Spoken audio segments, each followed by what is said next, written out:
बिस्मिल्लाहिर्रहमानिर्रहीम। हम अपने प्रोग्राम का बाकायदा आगाज़ करते हैं। सबसे पहले मैं शुक्रगुज़ार हूँ चारों एसेट मैनेजमेंट कंपनीज़ का कि जिन्होंने वक़्त निकाला और यहाँ हमारे साथ मौजूद हैं। यूबीएल से यूबीएल फंड्स से हमारे साथ हैं ज़ीशान कुद्दूस, एनआईटी से वसीम अकरम साहब, अलमीज़ान इन्वेस्टमेंट से मोहम्मद शुएब साहब और एनबीपी फंड से हमारे साथ हैं सजाद अनवर साहब। इसी तरह हम शुक्रगुज़ार हैं securities and exchange commission of Pakistan के जिनकी गाइडेंस और मुसलसल ताउन हमें हासिल है। हम तमाम ट्रैक होल्डर्स के भी शुक्रगुज़ार हैं कि जो यहाँ मौजूद हैं और इस प्रोग्राम में पार्टिसिपेट कर रहे हैं और तमाम हाज़रीन के भी शुक्रगुज़ार हैं और आखिर में पीएसएक्स पाकिस्तान स्टॉक एक्सचेंज के जो हमारे कॉलीग्स हैं जिन्होंने इस प्रोग्राम की अरेंजमेंट वगैरह की है, हम उनके भी शुक्रगुज़ार हैं। तो आगाज़ करते हैं एक general presentation say about ETF. मैं स्क्रीन शेयर करता हूँ। अ,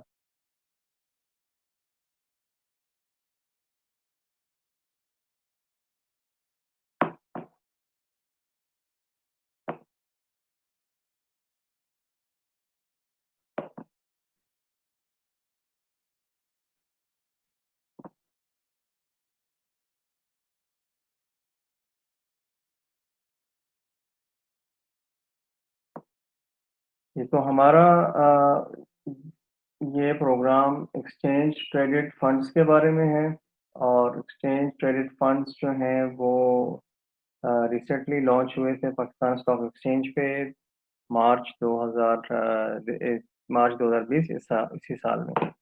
तो अ, किस तरीके से इस वेबिनार की अरेंजमेंट रहेगी कि जनरली हम बात करेंगे ईटीएफ्स के बारे में। उसके बाद चारों जो एसेट मैनेजमेंट कंपनीज हैं वो अपने अपने ईटीएफ के बारे में बात करेंगी, बताएंगी कि ईटीएफ की क्या कैरेक्टरिस्टिक्स हैं, थोड़ी सी डिस्कशन करेंगे और उसके बाद फ्लोर को ओपन करेंगे क्वेश्चन और आंसर के लिए तमाम जो हाजरीन हैं उनसे। तो इससे पहले भी हम कई मरतबा ये प्रेजेंटेशन वेबिनार्स वगैरह कर चुके हैं। हमारी कोशिश होती है कि तमाम जो पार्टिसिपेंट्स हैं उनको बताएं कि दुनिया भर में ईटीएफ्स की क्या सूरत हाल है और इसका मकसद ये है कि हम इस प्रोडक्ट्स की अहमियत को जान सकें कि अगर दुनिया में इतनी कामयाब हो रही है और मुख्तलिफ ममालिक में चल रही है और आ रही है तो यकीनन इसके कुछ फ़वाइद होंगे और वो फ़वाइद हैं उस पे भी हम इंशाल्लाह बात करेंगे। तो ये वाली प्रेज़ेंटेशन मैंने 2 साल पहले भी तकरीबन दी थी और इसको अभी आज आज की डेट में इसको अपडेट किया है। तो गूगल पे आप रिसर्च कर सकते हैं कि ये शुरू कैसे हुआ। 1990 में टोरंटो स्टॉक एक्सचेंज पे एक पार्टिसिपेशन यूनिट इंट्रोड्यूस किए गए। 1993 में यूएस में आया। उसके बाद आज की सूरत हाल ये है कि 51 कंट्रीज में 8669 ईटीएफ्स मौजूद हैं और जब हमने काम शुरू किया था तो 47 कंट्रीज थे। तो हमारा था कि हम 48 में हो जाएंगे। Global AUM asset under management जो ईटीएफ का साइज है वो तकरीबन 7.3 ट्रिलियन है। 12 ममालिक मिला के 90% ऑफ ग्लोबल एयूएम बनता है उनका। तो ये आज से 2 साल पहले ये तकरीबन 6 ममालिक थे, तो ये अब इनकी एक्सपेंशन है। यूनाइटेड स्टेट्स में 2408 ईटीएफ, 5 ट्रिलियन एयूएम, आयरलैंड में 957, 464 बिलियन, जापान 214, ये आप देख सकते हैं। चाइना में 352 ईटीएफ्स हैं और 41 बिलियन डॉलर्स हैं। इंडिया यहाँ जिक्र नहीं किया। इंडिया में तकरीबन 96 ईटीएफ्स हैं। ये एक चार्ट है। इस चार्ट में ई एंड वाई ग्लोबल ने 2017 में एक सर्वे किया था कि ईटीएफ जो है वो किस नहज पे चल रहे हैं, क्या उनका आगे फोरकास्ट है। तो 2016 में 3.5 ट्रिलियन था। उनकी प्रिडिक्शन के हिसाब से 2020 में 7.6 ट्रिलियन होना चाहिए। तो अभी 3 माह बाकी हैं। तो आज की डेट में 7.3 ट्रिलियन तो हो चुके हैं ईटीएफ। तो ये एक ट्रेंड है और ये मुसलसल ऊपर ही जा रहा है। और अगर हम ईटीएफ की कैटेगरी की बात करें तो सबसे ज़्यादा जो ईटीएफ है वो इक्विटीज़ के अंदर है, स्टॉक मार्केट के अंदर। तमाम ईटीएफ लिस्टेड होते हैं, लेकिन जो उनकी इन्वेस्टमेंट की बात कर रहा हूँ कि वो इक्विटीज़ में है। 5.5 ट्रिलियन ईटीएफ्स हैं और 5 ट्रिलियन जो है वो इनके उसमें मौजूद है एयूएम में।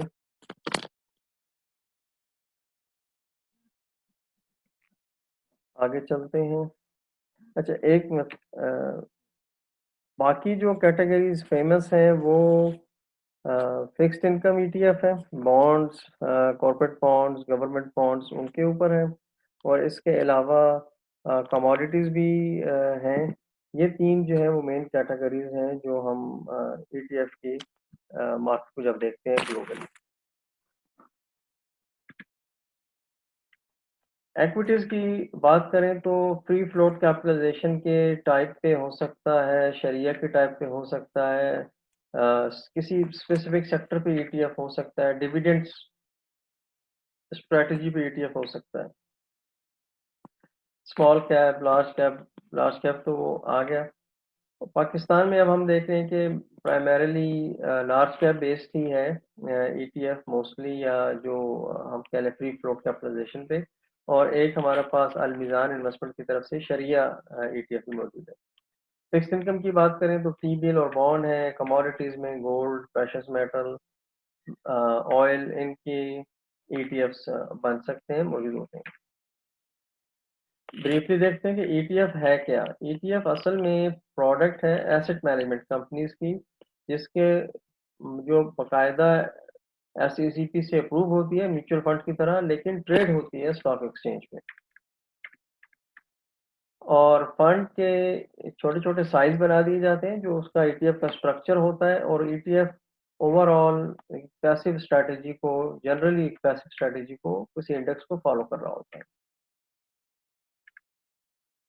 और बिल्कुल स्टॉक्स की तरह ये ट्रेड होता है, और ये हाइब्रिड है बेसिकली म्यूचुअल फंड और स्टॉक्स का। तो ट्रेडिंग इसकी स्टॉक्स की तरह होती है, बाकी कैरेक्टरिस्टिक्स, इन्वेस्टमेंट पोर्टफोलियो स्ट्रैटेजी वगैरह वो म्यूचुअल फंड की तरह होती है। और अगर हम देखना चाहें कि इस प्रोडक्ट को चलाने के लिए कौन कौन से चाहिए पार्टिसिपेंट जिनके साथ ये प्रोडक्ट बनके मुकम्मल होती है, तो एसेट मैनेजमेंट कंपनी की प्रोडक्ट है। स्टॉक एक्सचेंज का रोल है और ट्रेडिंग प्लेटफॉर्म प्रोवाइड करते हैं। एक रोल है बड़ा इंपॉर्टेंट ऑथोराइज पार्टिसिपेंट्स का। ऑथोराइज पार्टिसिपेंट का काम जो है वो इंटरमीडियरी का है between stock exchange and AMC और फंड। तो फंड के जो यूनिट्स स्टॉक एक्सचेंज पर अवेलेबल होते हैं वो ऑथोराइज पार्टिसिपेंट के थ्रू होते हैं। ऑथोराइज पार्टिसिपेंट उनको लेता है फंड से, यानी क्रिएट करवाता है, और एक्सचेंज पे आ जाते हैं फॉर ट्रेडिंग लिस्टिंग।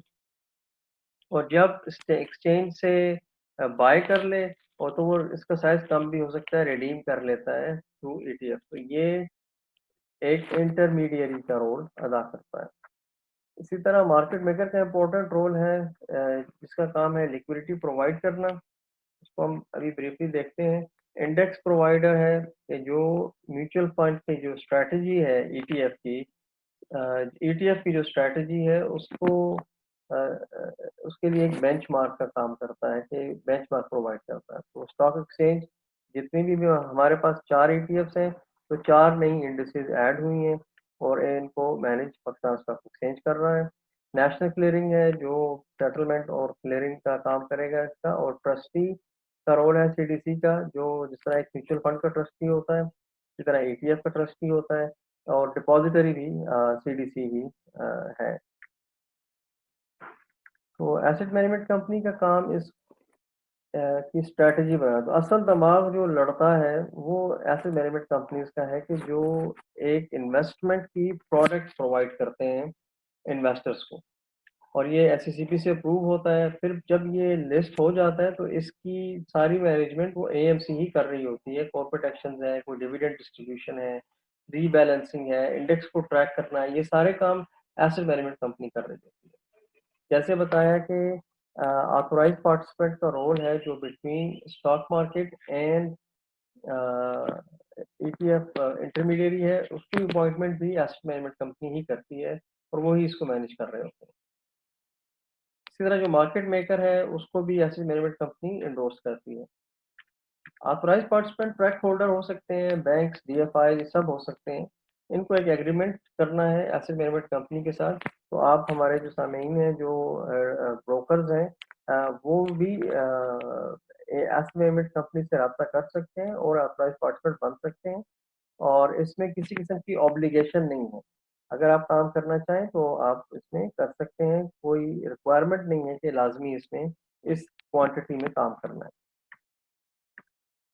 और मार्केट मेकर का इम्पोर्टेंट रोल है म्यूचुअल फंड के केस में। अगर आप देखें तो अगर किसी को खरीदना है इन्वेस्टर को, तो वो म्यूचुअल फंड कंपनी के पास जाता है और किसी को बेचना है तो भी वो म्यूचुअल फंड कंपनी के पास चला जाता है। ईटीएफ के केस में आम इन्वेस्टर जो और बाकी जो इंस्टीट्यूशंस हैं जो ऑथराइज्ड पार्टिसिपेंट नहीं है, वो एसेट मैनेजमेंट कंपनी से डायरेक्टली ना खरीद सकते हैं, ना रिडीम करा सकते हैं। तो जो इन्वेस्टर्स हों उनके लिए ज़रूरी है कि स्टॉक मार्केट के ऊपर कोई ऐसी एंटिटी मौजूद हो जो जब वो बेचना चाहे तो खरीद ले, खरीदना चाहे तो प्रोवाइड कर दे। उस एंटिटी का नाम है मार्केट मेकर और इसको अपॉइंट किया है स्टॉक एक्सचेंज ने। और ये हमारे पास इस वक्त एक ही मार्केट मेकर है, तो जेएस ग्लोबल जो है वो इन ईटीएफ्स की मार्केट मेकिंग कर रहा है। मार्केट मेकर को कंटिन्यूअसली बिड आस्क प्रोवाइड करनी होती है, सर्टेन टाइम पे उसको एक्सचेंज में मौजूद रहना होता है। फॉर एग्जांपल 6 में से 5.5 घंटे, जो भी एग्रीमेंट होगा। और इसकी जो ऑब्लिगेशन है कि ये प्रोवाइड कर रहा है या नहीं, उसको जो मॉनिटर कर रहे हैं वो एक्सचेंज उसको मॉनिटर कर रहा है। एक दफ़ा सिंप्लीफाइड ईटीएफ का प्रोसेस देख लेते हैं। बायर और सेलर मार्केट से ईटीएफ को खरीद रहे हैं और बेच रहे हैं, लेकिन यहाँ कौन प्रोवाइड कर रहा है लिक्विडिटी? That's market maker. और मार्केट मेकर ही ये एक रोल मार्केट मेकर का है। और मार्केट मेकर का ही एक और यानी रोल है कि अगर वो चाहे तो खुद भी ऑथराइज्ड पार्टिसिपेंट बन सकता है या किसी और ऑथराइज्ड पार्टिसिपेंट के थ्रू काम करे, लेकिन ज़्यादा जो प्रोबेबिलिटी है और फैसिलिटी है वो ये है कि मार्केट मेकर ही ऑथराइज्ड पार्टिसिपेंट हो, जो आज भी ऐसा ही है। तो मार्केट मेकर ऑथोराइज्ड पार्टिसिपेंट की हैसियत से फंड के पास जाता है, क्रिएशन करवाता है, मार्केट में अवेलेबल करता है और अगर मार्केट से सप्लाई आ रही हो तो मार्केट से वो बाय करता है और उनको रिडीम करा लेता है। ये वाला प्रोसेस पूरा सिंप्लीफाइड प्रोसेस है। जो एक्सचेंज पे काम हो रहा है उसको हम सेकेंडरी मार्केट से ताबीर करते हैं और जो बिटवीन ऑथराइज्ड पार्टिसिपेंट और ईटीएफ है इसको हम प्राइमरी मार्केट से का नाम देते हैं। ईटीएफ के फायदे बहुत सारे हैं और प्राइमरी इन्वेस्टर्स के लिए बहुत अच्छी प्रोडक्ट है। ईटीएफ किसी भी इंडेक्स को पैसिवली ट्रैक करता है। जितने भी कंपोनेंट्स हैं ईटीएफ के वो पब्लिक होते हैं, अवेलेबल होते हैं। और इसकी वैल्यू, जिसको आप कह लें कि जिसे देख के आप अंदाज़ा लगा सकते हैं कि ईटीएफ की प्राइस कहाँ जानी चाहिए, वैल्यू कहाँ जा रही है, वो दिन में हर 15 सेकंड में अपडेट होती है। टीएसएक्स की डेटा पोर्टल पे अवेलेबल है और एसेट मैनेजमेंट कंपनीज की साइट पर भी अवेलेबल है।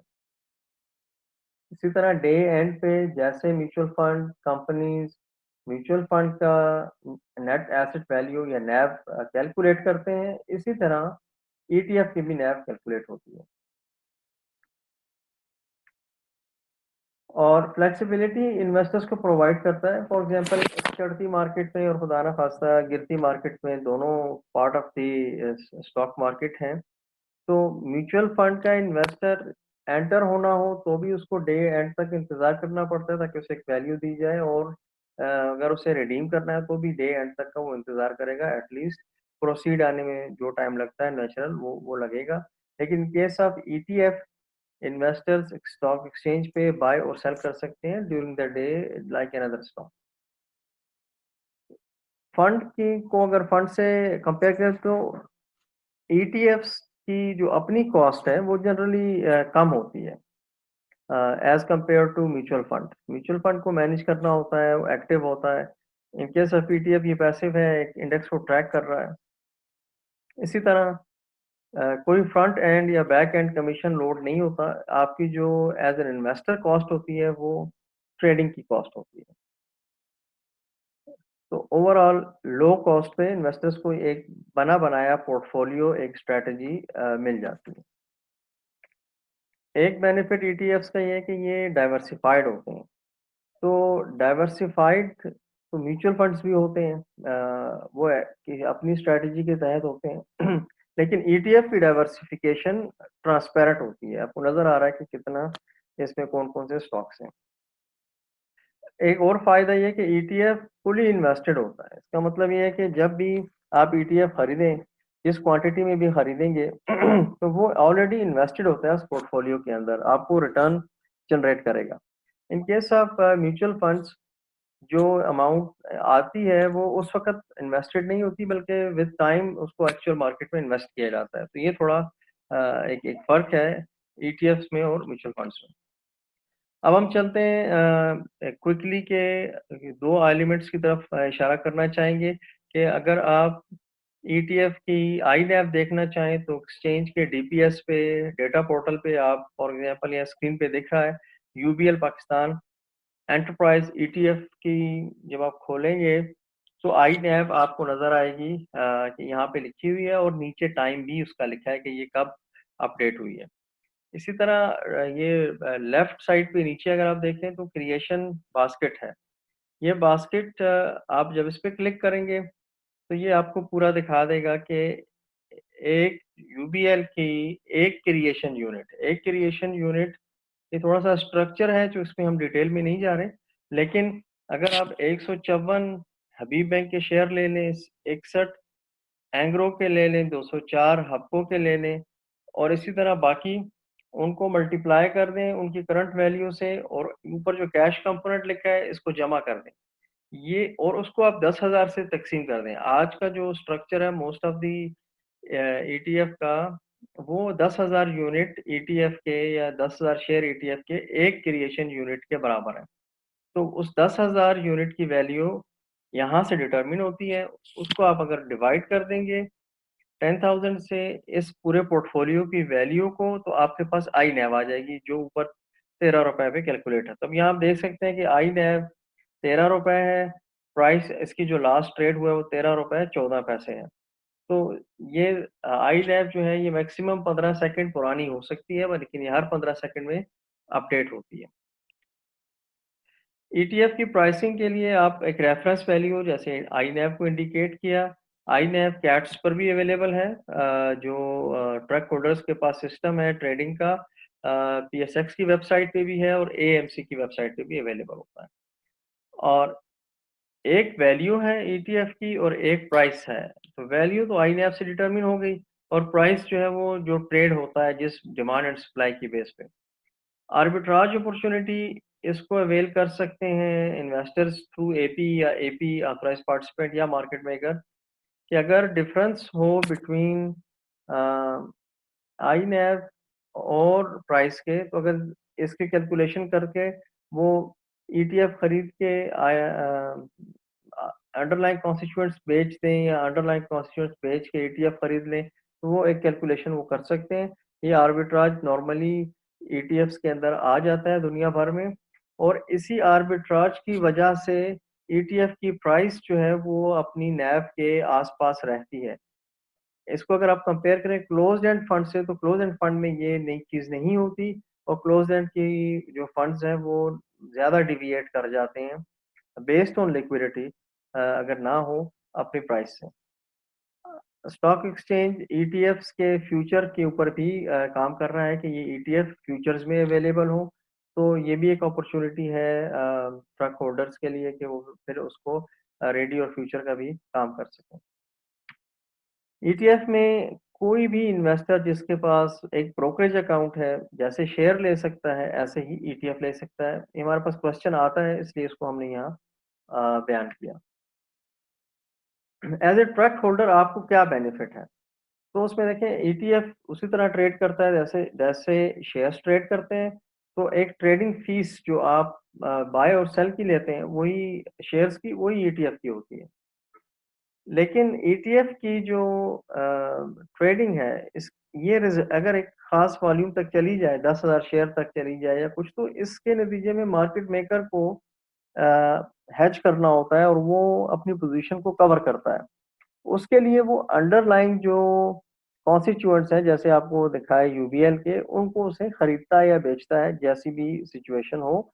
और ये एक किस्म का डबल कमीशन क्रिएट कर देता है एपी के लिए या मार्केट मेकर के लिए कि भाई पहले वो ईटीएफ खरीद रहा है, फिर अंडरलाइंग बेच रहा है या अंडरलाइंग खरीद रहा है और ईटीएफ बेच रहा है या वाइस वर्सा, जो जिस तरह भी हो। तो ये कमीशन जो है ये 2 तरह से हो जाता है। ये अमाउंट डबल नहीं है कमीशन की, कमीशन 2 तरह से हो जाता है, अंडरलाइन का अलग, ईटीएफ का अलग। एक और जो साइड बेनिफिट है इसका, वो लिक्विडिटी जनरेट हो जाती है। ज़्यादा लिक्विड हो जाते हैं, पहले ही लिक्विड है और भी इसमें लिक्विडिटी आ जाती है अंडरलाइन कॉन्स्टिट्यूएंट्स जो ईटीएफ के। एक बेनिफिट और ट्रक होल्डर्स के लिए कि जब वो ईटीएफ में काम करेंगे एज एन एपी, तो उनका एक अच्छा रिलेशनशिप और बिल्ड हो जाएगा एसेट मैनेजमेंट कंपनीज के साथ, जो मजीद बिजनेस की तरफ भी हेल्पफुल हो सकता है। बाज हमारे पास कस्टमर्स क्लाइंट आते हैं या कांटेक्ट करते हैं कि ईटीएफ ऑफर नहीं कर रहे ऑनलाइन पोर्टल में, उनका जो ब्रोकर है या ट्रैक होल्डर है, तो जबकि बहुत सारे ऑफर कर रहे हैं। तो अगर एक प्रोडक्ट है एक्सचेंज की जो नहीं ऑफर हो रही by by the track holder, तो वो एक इन्वेस्टर के लिए एक बात बन जाती है कि वो किसी और ब्रोकर के पास चला जाए जो ये प्रोडक्ट्स ऑफर कर रहा है। तो जो भी प्रोडक्ट ऑफरिंग है वो सारी अवेलेबल अगर हो ट्रैक होल्डर के तमाम सिस्टम्स में, तो कस्टमर रिटेंशन का एक और कस्टमर को अट्रैक्ट करने का एक अच्छा तरीका है, अदरवाइज लूज हो सकते हैं कस्टमर। तो यहाँ तक जो है हम इस अपने सेशन को रखते हैं फॉर इंट्रोडक्शन ऑफ ईटीएफ। अब मैं गुजारिश करूँगा ज़ीशान कुद्दूस साहब से कि वो यूबीएल के जो ईटीएफ है उसके बारे में हमारे जो सामीन हैं, हाज़रीन हैं, इनको बताएँ। और इनको मैं होस्ट बना देता हूँ इस प्रेज़ेंटेशन का, और इनसे गुजारिश है कि जब ये अपना मुकम्मल कर चुकें तो उसके बाद ये अ जो बाकी वसीम अकरम साहब हैं एनआईटी के, उन्हें ये होस्ट बना दें ताकि फिर प्रेजेंटेशन का सिलसिला जारी रहे। बहुत शुक्रिया, थैंक यू। जी, ईटीएफ से पहले अगर मैं 1 मिनट वेरी क्विकली जी मेरी बस रिक्वेस्ट बाकी पार्टिसिपेंट से होगी, शायद कुछ माइक्स ओपन है, शायद आवाज़ एको हो रही है थोड़ी सी, तो वो अगर आप बंद कर दीजिएगा प्लीज़। ये ज़ाहिर है we launch first ETF of Pakistan, और ये बहुत सालों से कोशिश हो रही थी कि ईटीएफ लॉन्च हो। मैं शुक्रिया अदा करना चाहूँगा एससीसीपी का, who was forthcoming in helping all of us launch this product। PSX का एक बहुत बड़ा इम्पोर्टेंट रोल था, मार्केट मेकर का बड़ा इम्पोर्टेंट, ये सारा ज़ाहिर है सारे स्टेक होल्डर्स का सारा कंट्रीब्यूशन था कलेक्टिवली, और finally we were able to launch ETF. मैं वेरी क्विकली, क्योंकि जो पैटर्न है इस वेबिनार का, उसमें आई थिंक फोकस ये है कि हम ज़्यादा क्वेश्चंस को आंसर करें अपने पार्टिसिपेंट्स का, तो उस पर ज़्यादा फोकस करूँगा, और very briefly on our ETF. तो basically UBL Pakistan enterprise ETF की जो मेथडोलॉजी, किसी भी राधा ईटीएफ की जो मेथडोलॉजी होती है, वो उसका इंडेक्स सिलेक्शन होता है कि वो किस तरह वो इंडेक्स है, और आप एक इंडेक्स पे व्यू लेते हैं। तो जो हमारा बेसिकली इंडेक्स है, उसमें व्हाट वी डू इज के KC 100 की जो टॉप 25 कंपनीज है in terms of free float market cap, and then top 25 companies based on the last 2 years traded value, उन दोनों को अलग अलग टॉप 25 कंपनीज उठाने के बाद उनमें जो कॉमन टॉप 9 कंपनीज होती हैं वो they become part of our index, and while we do that उसमें हम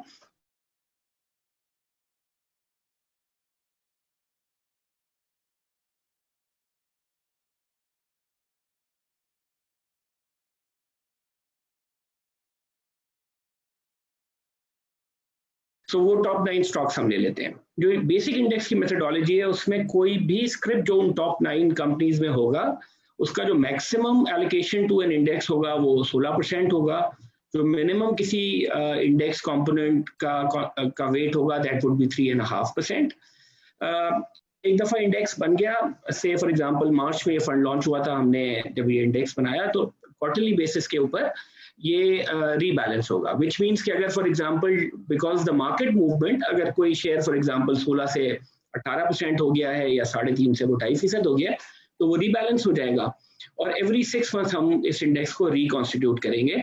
और रिकॉन्स्टिट्यूशन का ज़ाहिर मतलब यह है कि हम at the time of reconstitution देखेंगे, ये पूरी मेथडोलॉजी को रीरन करेंगे और उसकी बेसिस के ऊपर जो टॉप 9 स्टॉक्स होंगे वो सेलेक्ट कर लेंगे for the next 6 months. So based on this methodology जो करंट इसकी एलोकेशन है ये आपके सामने होगी।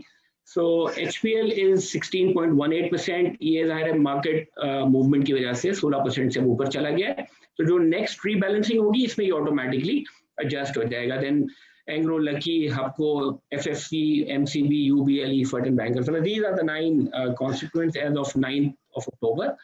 और जैसे मैंने कहा कि वो जो आपको एक आध शेयर ये दिख रहा है जो 16% से ऊपर है, वो जब इंडेक्स रीबैलेंस हुआ था तो ये दैट वो 16% और वो फिर जैसे मार्केट मूव हुई वो उसकी वजह से थोड़ा सा ऊपर चला गया।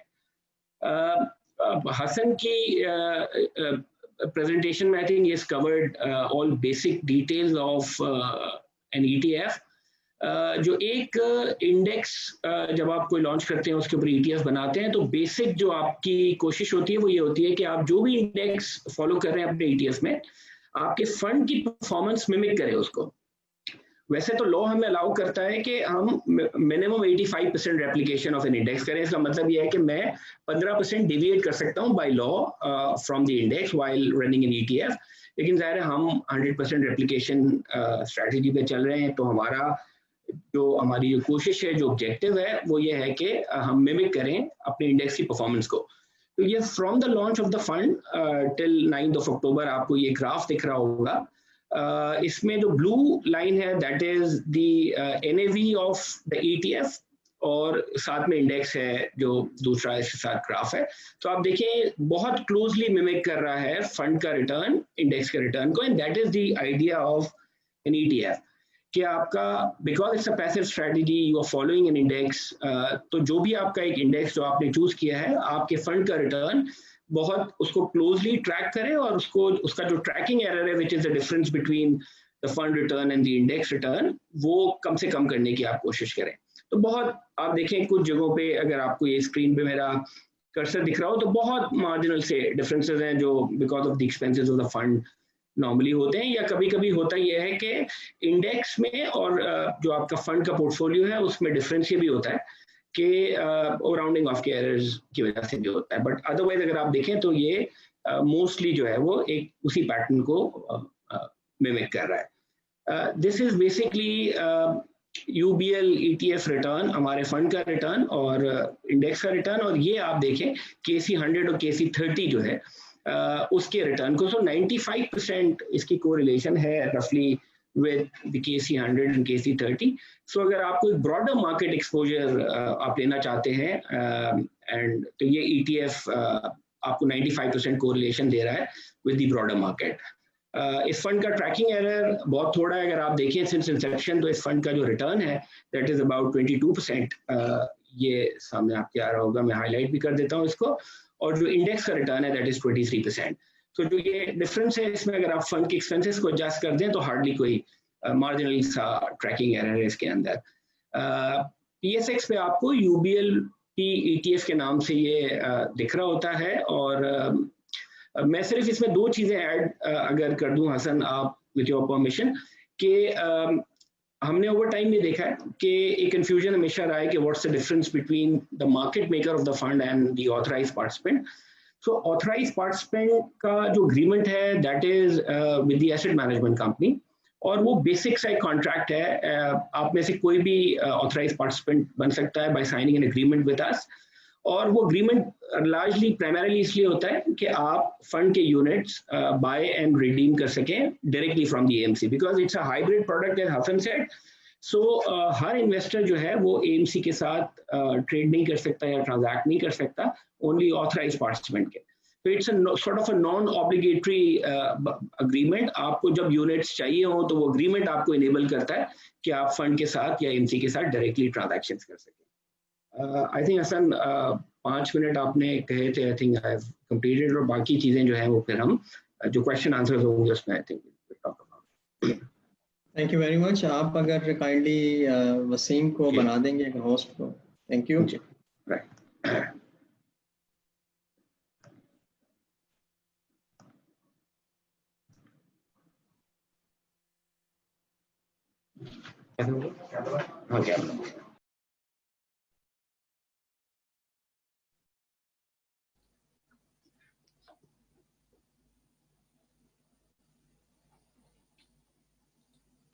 जी Waseem, you can share this. Thank you, Zishan.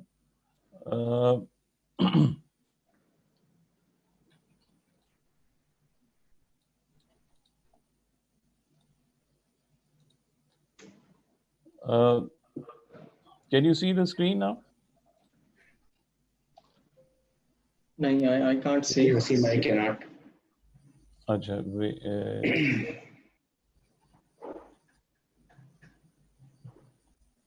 अब आप देख सकते हैं?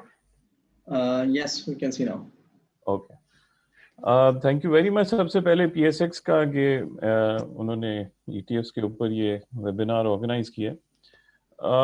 हम थोड़े जो टाइम है उसमें कोशिश ये है कि बेसिक बातें बहुत हो चुकी हैं ETFs के ऊपर, सिर्फ एक इन्वेस्टमेंट केस थोड़ा सा मैं just to add to what Hasan and Zeeshan have already said कि अब probably we should talk about, क्योंकि कम्युनिटी ब्रोकर कम्युनिटी है, उसको एक एज एन इन्वेस्टमेंट प्रोडक्ट क्या एक वाइबल प्रोडक्ट है ETF इन पाकिस्तान।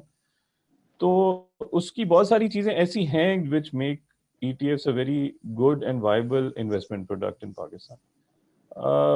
जैसे दुनिया में भी है और यहाँ पाकिस्तान में since it's newly introduced, तो सबसे पहले तो ये कि it's much more liquid because of being traded on the stock exchange.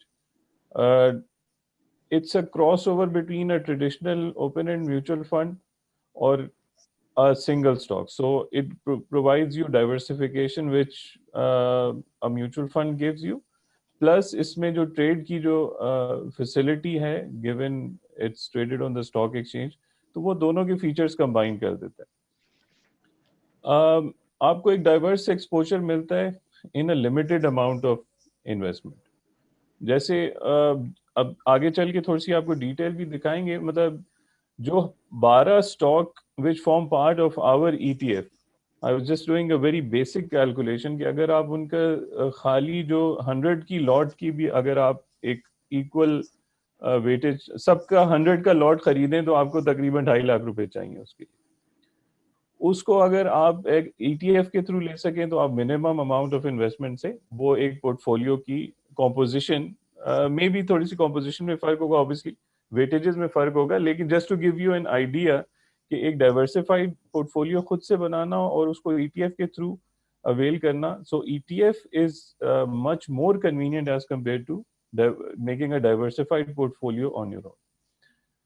Transparency है because and the entire portfolio is known to everybody, it's published on a daily basis, उसकी INAV आपको available होती है, उसकी जो ट्रेडिंग की सारा data just like a normal stock आपको स्टॉक एक्सचेंज की और दीगर जो ट्रेडिंग प्लेटफॉर्म्स है उसके ऊपर अवेलेबल होती है।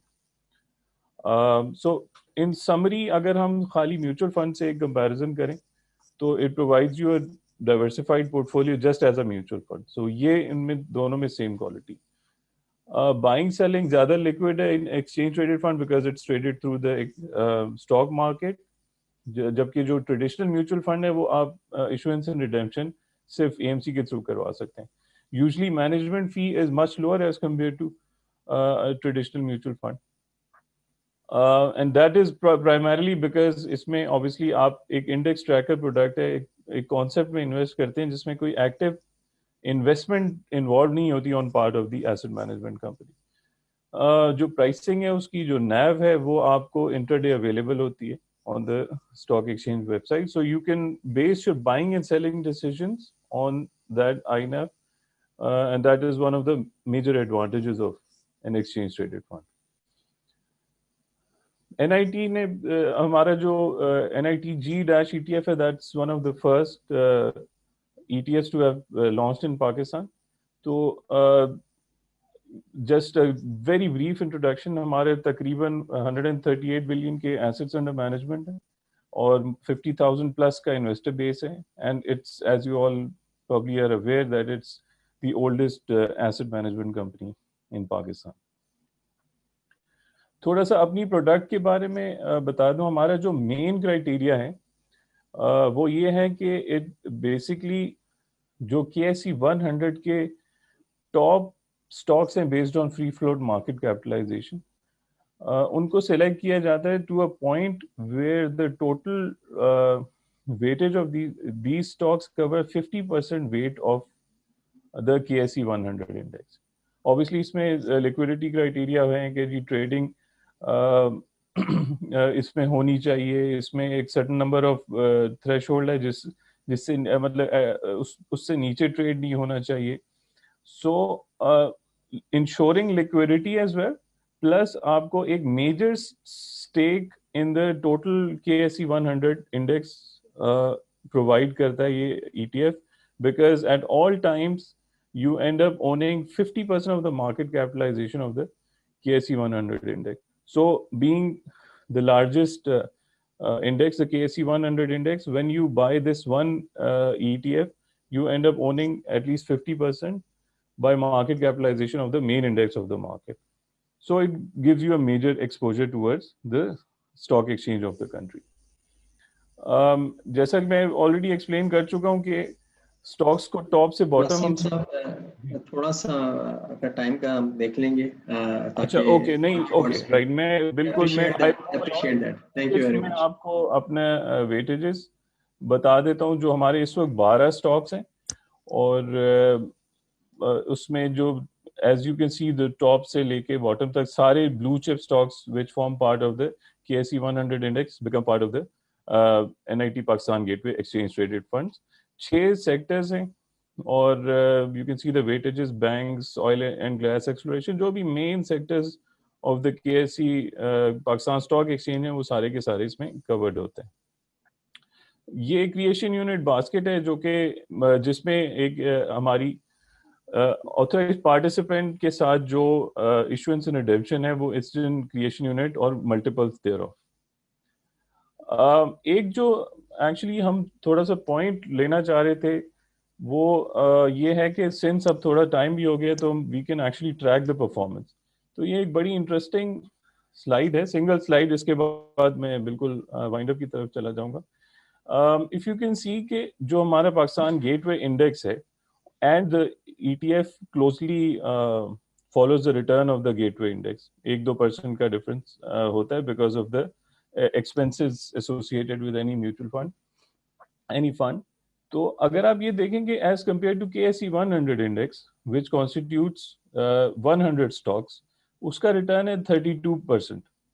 और ये जो 12 stock which form part of the NIT Pakistan Gateway Exchange Traded Fund, ये 23% प्लस का रिटर्न है, which means कि more than 2/3 of the growth in the KSE 100 index has been captured by our ETF while investing in only 12 out of the 100 stocks. So I think यहाँ से थोड़ा सा essence of ETF ज़्यादा clear हो जाता है कि while it gives you a wide exposure, it also gives you ability to trade in the stock market and captures the essence of the market through a passive investment strategy.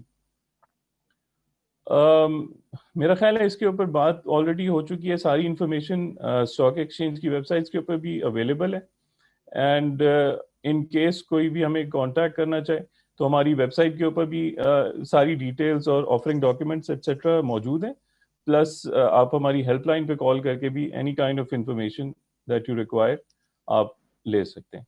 With that, I thank you और जी kindly अगर आप शोएब साहब को host बना देंगे तो वो presentation आगे ले चलेंगे। Thank you very much Waseem साहब। आई एम सॉरी, थोड़ा सा मुझे आप गाइड कर देंगे कि अगर आप उनके उस पर क्लिक करेंगे, मोर की ऑप्शन है, मोर पे क्लिक करेंगे तो मेक होस्ट की एक आएगी ऑप्शन। शोएब साहब के पार्टिसिपेंट को नीचे क्लिक करें, जी फिर कर दिया, शोएब साहब के शोएब साहब को बना दी, होस्ट बना दी। Thank you. Thank you very much. जी शोएब साहब आप प्लीज कंटिन्यू करिए। आपका माइक म्यूट है शोएब साहब। वालेकुम। जैसा कि आप कुछ लोग आप में से ज़रूर मुझे जानते हैं, मेरा नाम मोहम्मद शोएब है और मैं in the interest of time screen share कर लेता हूं और उसके बाद हम आगे बढ़ते हैं।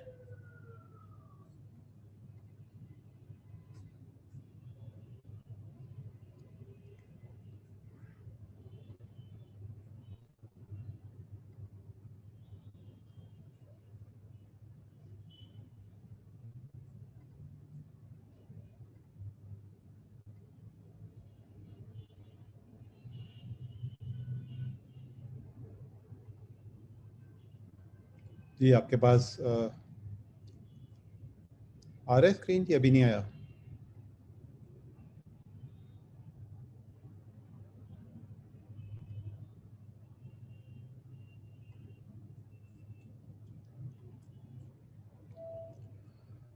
जी ये कुछ स्क्रीन शेयरिंग में कोई परमिशंस का मसला आ रहा है अनफॉर्चुनेटली। हमारे कोई टीम मेंबर हैं यहाँ पे जो जिनको एक्स्ट्रा राइट दिया जा सके, और वो मेरा इस पे वो हो नहीं था, यहाँ से स्क्रीन शेयर नहीं हो रहा मेरे पास से।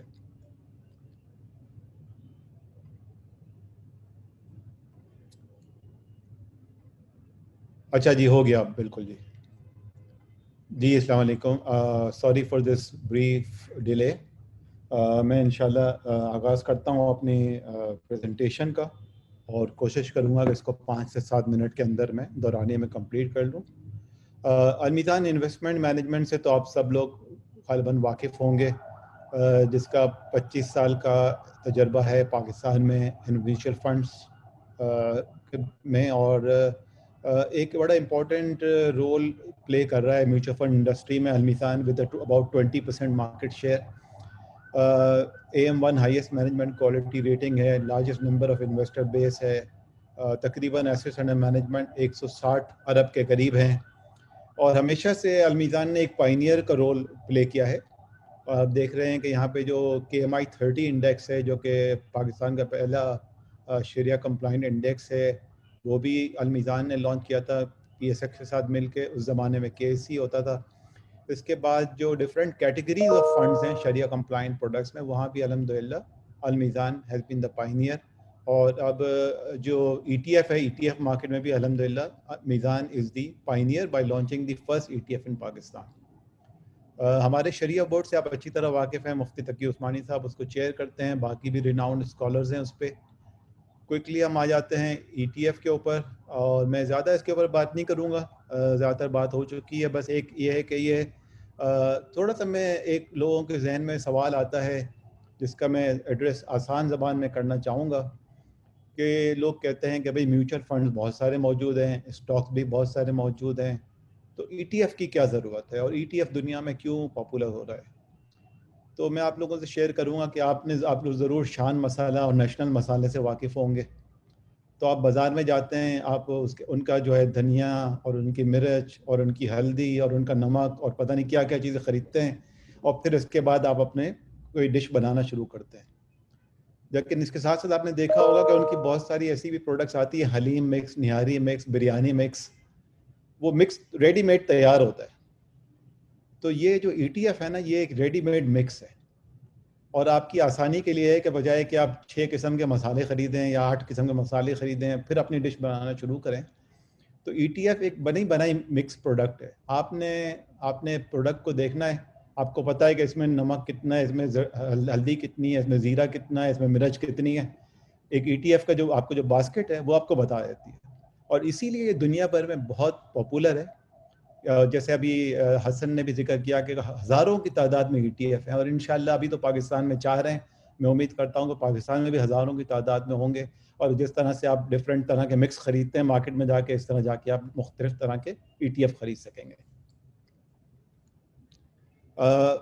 अच्छा, मीज़ान के ETF के ऊपर मेथोडोलॉजी के ऊपर थोड़ा सा बता दूं कि जो इसमें ये 12 स्टॉक्स का ETF है और ये शरिया कंप्लाइंट स्टॉक्स हैं जो हाईएस्ट मार्केट कैपिटलाइजेशन और एवरेज ट्रेडेड वैल्यू के बेस पे सिलेक्ट किए जाते हैं और ये KMI 30 के में से सिलेक्ट किए जाते हैं।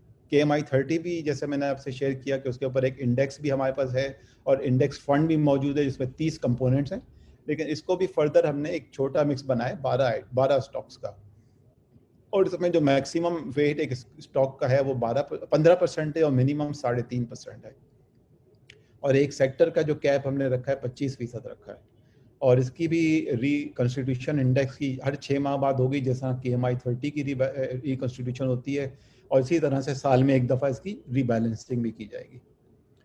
अच्छा, ये सेक्टर वाइज एक्सपोजर देखें तो ये इसमें सेक्टर्स जो हैं इसमें ऑयल एंड गैस एक्सप्लोरेशन 25% है, फार्मास्यूटिकल 6% है, oil and gas marketing company 19% है, फर्टिलाइज़र 24% है, और सीमेंट है वो 25% है। जैसा कि आप सब जानते हैं कि इसमें जो 2 इम्पॉर्टेंट सेक्टर हैं जो ग्रोथ ओरिएंटेड सेक्टर हैं, इसमें सीमेंट और फार्मास्यूटिकल है, ये 31% बनते हैं। इसके अलावा एक जो डिफेंसिव सेक्टर जिसको हम कह सकते हैं वो फर्टिलाइज़र सेक्टर है, क्योंकि डोमेस्टिक डिमांड है, डोमेस्टिक इसका रॉ मटेरियल है, तो ये 24% है। और एक जो लोगों को एक फ्लेवर चाहिए होता है कि भाई कोई डॉलर बेस्ड रिटर्न भी होने चाहिए और डॉलर इंडेक्सिंग भी होनी चाहिए, उसके लिए oil and gas exploration companies हैं, क्योंकि उनको जो क्रूड ऑयल जो वो निकालते हैं उसके जो पैसे मिलते हैं उसकी वैल्यूएशन जो है गवर्नमेंट ने जो कंसेशन दी हुई हैं वो डॉलर में होती है। और जो बाकी जो एक सेक्टर रह गया ऑयल गैस मार्केटिंग, ये भी एक डिमांड ओरिएंटेड सेक्टर है। जैसे जैसे पाकिस्तान में पेट्रोलियम की रिक्वायरमेंट इंडस्ट्री ग्रो कर रही है तो इसकी भी डिमांड बढ़ रही है। तो ये माशाल्लाह से सारे अच्छे सेक्टर हैं जो कि well recognize and establish in the market है। ये 12 कंपनीज हैं जिसका हमने इंतखाब किया है इस इंडेक्स के लिए, और ये जैसे मैंने पहले बताया कि एक मेथोडोलॉजी है उसके तहत है, इसमें किसी आदमी का कोई रोल नहीं है कि भाई किस तरह से किसी जिसका दिल चाहे स्टॉक सेलेक्ट कर ले। ये एक मेथोडोलॉजी फॉलो की जा रही है और जिस तरह इंडेक्स में चेंजेस होती रहेंगी इसी तरह से ये स्टॉक्स में भी हर 6 महीने बाद चेंजेस हो सकती हैं। बाकी मैंने आपकी आसानी के लिए जो इस वक्त 4 जो ETF मौजूद है मार्केट में उनका एक थोड़ा सा कंपैरिजन देने की कोशिश की है। उम्मीद है कि ये हेल्पफुल होगा आप लोगों के लिए। इसमें अगर आप देखें कि जो मैं ज़ाहिर बाकी लोग अपनी प्रेजेंटेशन में बता चुके हैं, मीज़ान का मैंने ऑलरेडी जिक्र कर दिया कि इसमें 5 सेक्टर हैं और इन 5 सेक्टर में बैंक्स नहीं हैं जो कुछ और दूसरे ETF में शामिल है, लेकिन fertiliser, cement, power, ENP, OMCs and pharma इसमें शामिल है। और अगर हम इसका हमने एक पिछले 10 साल का एक रिटर्न भी निकाला है कि पिछले 10 साल में इस इंडेक्स का रिटर्न क्या रहा। अगर इसकी बैक ट्रैकिंग किया जिसको कहा जाता है ना कि अगर हमने 10 साल पहले अगर इसके प्रीवियस 10 ईयर के रिटर्न निकाले जाएं तो क्या रिटर्न बनते हैं, तो आप देखेंगे कि मीज़ान ETF का रिटर्न सालाना तौर पे 16% बना है इसमें, जो कि वन ऑफ द हाईएस्ट है। और उसके साथ साथ जो KMI 30 का इंडेक्स का रिटर्न है उससे भी ज़्यादा है जो कि 14% उसका रिटर्न है।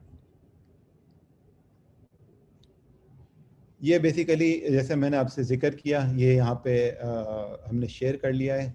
किसी भी प्रोडक्ट को बेचते वक्त उसकी फ़ीस बताना ही बहुत ज़रूरी है, तो मैं आपसे ज़रूर शेयर करना चाहूँगा कि जो मैनेजमेंट फ़ी है इसमें 0.5% of the net assets per annum है। और असल में यही जैसे मैंने शुरू में शायद मुझे बताना चाहिए था कि लो कॉस्ट एंट्री है, लो कॉस्ट प्रोडक्ट है, तो उसकी वजह से आप समझ लें कि जब आप किसी म्यूचुअल फंड में इन्वेस्टमेंट करते हैं जो स्टॉक मार्केट में इन्वेस्टमेंट करता है तो वहाँ पे आम तौर पे सालाना फ़ीस 2% होती है और जबकि यहाँ पे मैनेजमेंट फ़ी 0.5% है, तो एक फ़ीस बहुत कम है और आपको एक तैयार मिक्स मिल जाता है in a low fee product. इसके बाद कुछ सवालात हैं लोगों के, मैं उसके ऊपर ज़्यादा बात नहीं करूँगा कि मेरा ख्याल है क्वेश्चन एंड आंसर सेशन में ज़्यादा बात होगी। AP और मार्केट मेकर का रोल है, मैं इसको स्किप कर दूंगा क्योंकि ये हसन ने भी एक्सप्लेन कर दिया है और पार्टिसिपेंट ने एक्सप्लेन किया है। लेकिन जो एक सवाल मैंने चैट पे देखा है वो ये आ रहा था कि भाई इस पर डबल कमीशन कैसे कमाया जा सकता है। तो ये जो अपॉर्चुनिटी जो है ना ये इसमें इस तरह से डबल कमीशन कमाने की अराइज होती है कि अगर आप ऑथराइज पार्टिसिपेंट हैं या मार्केट मेकर हैं तो आप ना सिर्फ ये कि एक आपके पास इन्वेस्टर आएगा आपसे कहेगा कि ETF मैंने ख़रीदना है, आप उसको ETF बेचेंगे, और ETF अगर आप बेचेंगे एज अ मार्केट मेकर और अगर आप ऑथराइज पार्टिसिपेंट भी हैं तो जब आप ETF बेचेंगे तो उसके लिए एक ये बास्केट क्रिएट करनी होगी। तो आप जब ETF बेचेंगे तो उस पर अलग कमीशन लेंगे, और जब ये बास्केट क्रिएट करेंगे तो उसको बास्केट क्रिएट करने के लिए आप ज़ाहिर है इसके अंडरलाइंग जो 12 शेयर्स हैं वो मार्केट से ख़रीदेंगे तो उसका भी एक कमीशन है। तो बेसिकली इस तरह से आप एक प्रोडक्ट पे दो डबल कमीशन हासिल कर सकते हैं। बस मार्केट मेकर का रोल बड़ा इम्पॉर्टेंट है, और मार्केट मेकर आप सबकी नॉलेज में है कि इस वक्त एक ही मौजूद है जेएस ग्लोबल। हम उम्मीद करते हैं कि बाकी ब्रोकर जो हैं वो भी सोचेंगे इस बारे में कि मार्केट मेकर बने। अच्छा, ये दो तो डायरेक्ट कमीशन वाले बेनिफिट हो गए, दूसरा इसमें आर्बिट्राज भी है। ज़ाहिर है आर्बिट्राज भी हो सकता है, बहुत सारे ब्रोकर मैं जानता हूँ आर्बिट्राज का काम करते हैं क्योंकि इसमें बिड ऑफर का स्प्रेड होता है। तो ये बिड ऑफर का जो स्प्रेड होगा वो भी बेसिकली मार्केट मेकर की पॉकेट में जाएगा। तो इस तरह से 3 आपके रेवेन्यू स्ट्रीम हो सकते हैं। डिस्क्लेमर है इसके साथ मैं इस प्रेजेंटेशन को कंप्लीट करता हूँ। थैंक यू जी, बहुत शुक्रिया मोहम्मद शुएब साहब। ये आपने जो मिसाल दी है मेरे ख्याल में इन्वेस्टमेंट स्ट्रेटजी और डाइवर्सिफिकेशन के लिए इतनी साल ज़बान में मैंने इससे पहले ये मिसाल नहीं सुनी, ये तैयार मिक्स वाली। I think this will go a long way, तो थैंक यू वेरी मच। तो काइंडली अगर आप सजाद अनवर साहब को होस्ट बना दें तो वो हमारी प्रेजेंटेशन का ये जो पार्ट है उसमें आखिरी उसको ले लेंगे। Thank you. बिल्कुल, मैं अभी बस एक सेकंड मेक होस्ट जी। Sajjad, over to you. Thank you.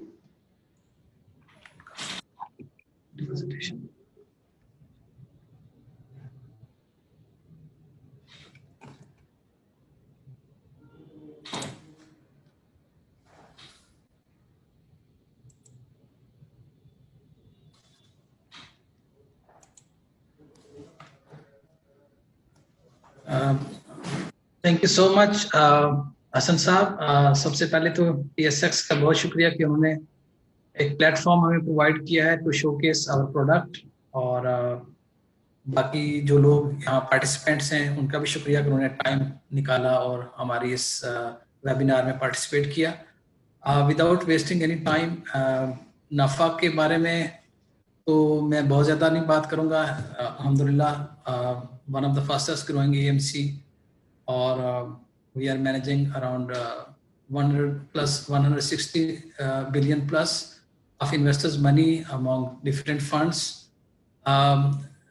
Going towards the NBP fund, NBP Pakistan growth index fund की तरफ ही आते हैं स्ट्रेट फॉरवर्ड, क्योंकि टाइम की कमी है, 5 मिनट में कंप्लीट करना है। तो हमारा जो NBP Pakistan growth index fund है, अगर इसकी इन्वेस्टमेंट मेथोडोलॉजी को देखें तो जैसे पहले भी मेंशन हो चुका कि as per the authorised investments हमें 85 to 100% स्टॉक मार्केट में ही इन्वेस्ट करना है, स्टॉक्स में इन्वेस्ट करना है as per the benchmark index, और 0 to 15% तक कैश कंपोनेंट हो सकता है।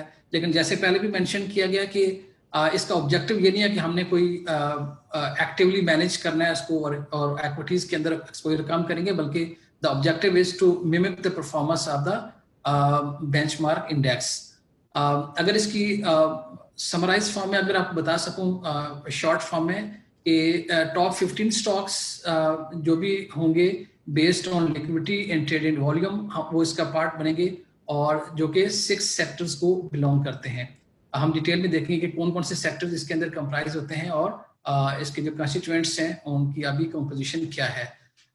इसके अलावा एक और क्राइटेरिया है हमारे इंडेक्स की कंपोजिशन के अंदर के मिनिमम किसी भी कंस्टिट्यूएंट्स का जो वेटेज होगा वो 3% होगा, और मैक्सिमम जो हमने कैप किया है 10% का, ताकि हम कोई कॉन्सेंट्रेशन रिस्क को भी इसके अंदर हम मैनेज हो जाए।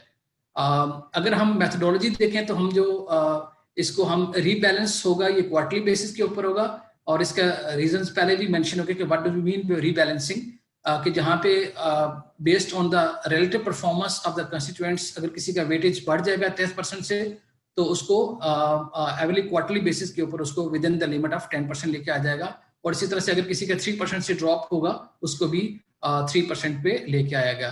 फिर इसी तरह से हम जो रिकंस्टिट्यूशन होगी इस इंडेक्स की that will be on a semi annually basis, और इसका मतलब भी ज़ीशान साहब ने बड़ी कॉम्प्रिहेंसिवली एक्सप्लेन किया कि इसका मतलब यह कि अगर कोई स्टॉक्स जो दोबारा से क्राइटेरिया को रन किया जाएगा जो उसका पार्ट होंगे, और वो स्टॉक्स जो कि लिक्विडिटी का या मार्केट कैप की कंडीशंस को मीट नहीं करेंगे वो इसमें एग्जिट कर जाएंगे, और जो इसमें मे बी कुछ स्टॉक्स होंगे जो कि इसके पार्ट बन जाएंगे। तो ये एवरी सेमी एनुअली बेसिस के ऊपर इसको किया जाएगा। और हमने यहाँ पे डेट मेंशन किया कि rebalancing in January, April, July and October में होगी हमारे इस फंड की, और जो रिकंस्टिट्यूशन होगी it will be in January and July on a semi annually basis.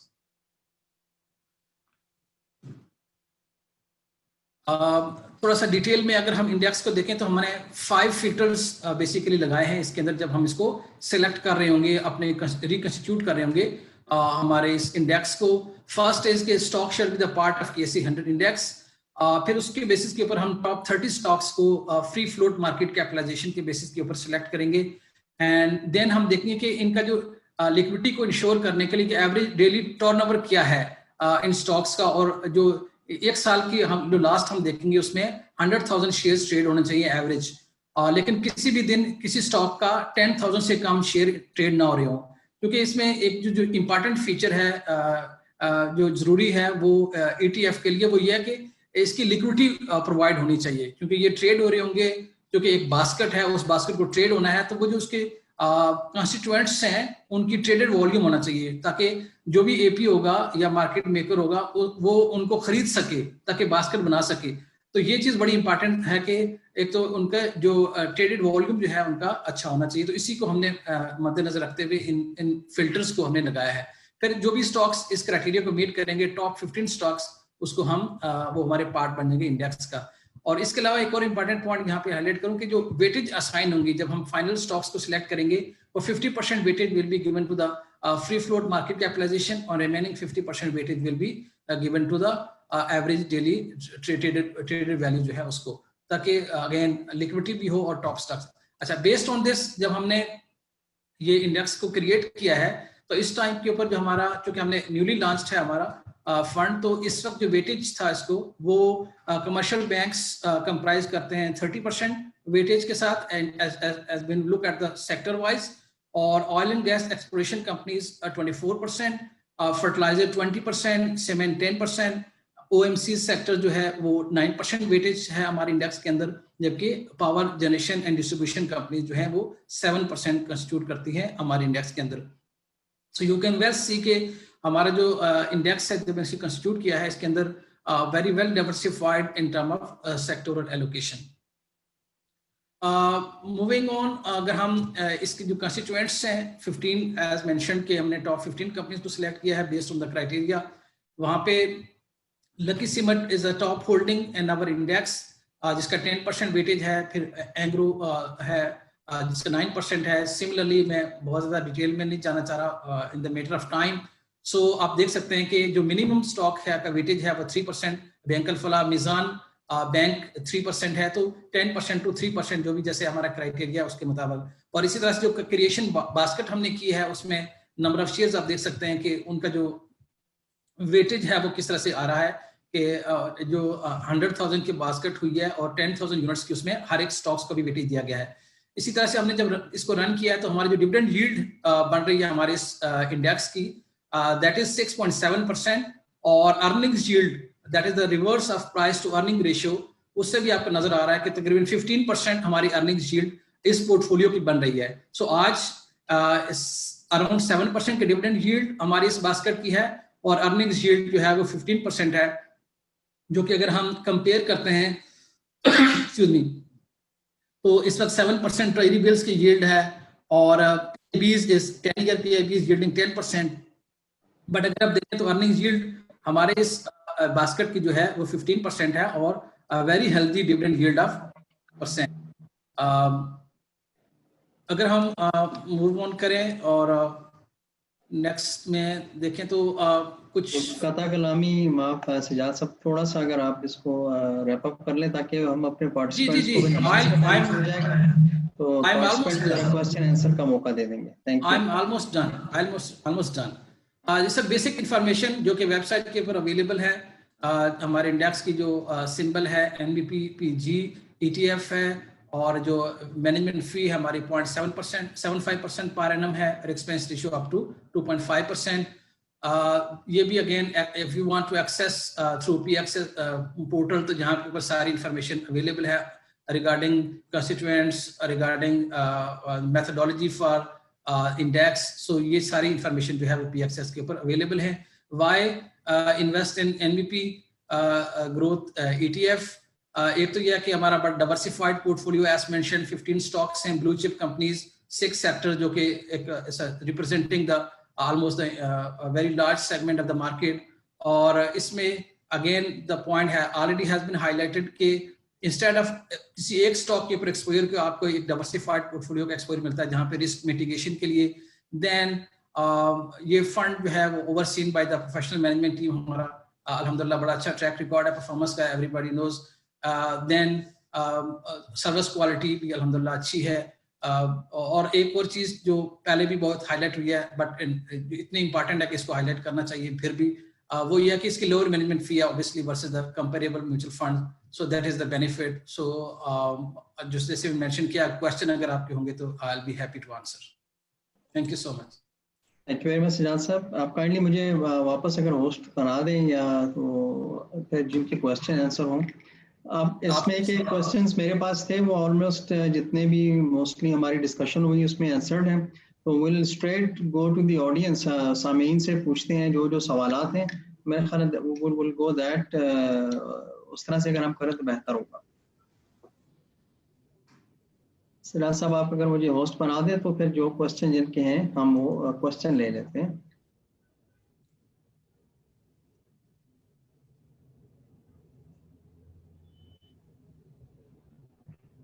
जी किसी का क्वेश्चन है कोई तो चैट बॉक्स में लिख सकते हैं, रेज हैंड कर लें तो। हुसैन ठाकुर साहब हैं, हसनैन ठाकुर साहब, उनका रेज हैंड है, तो एनी क्वेश्चन?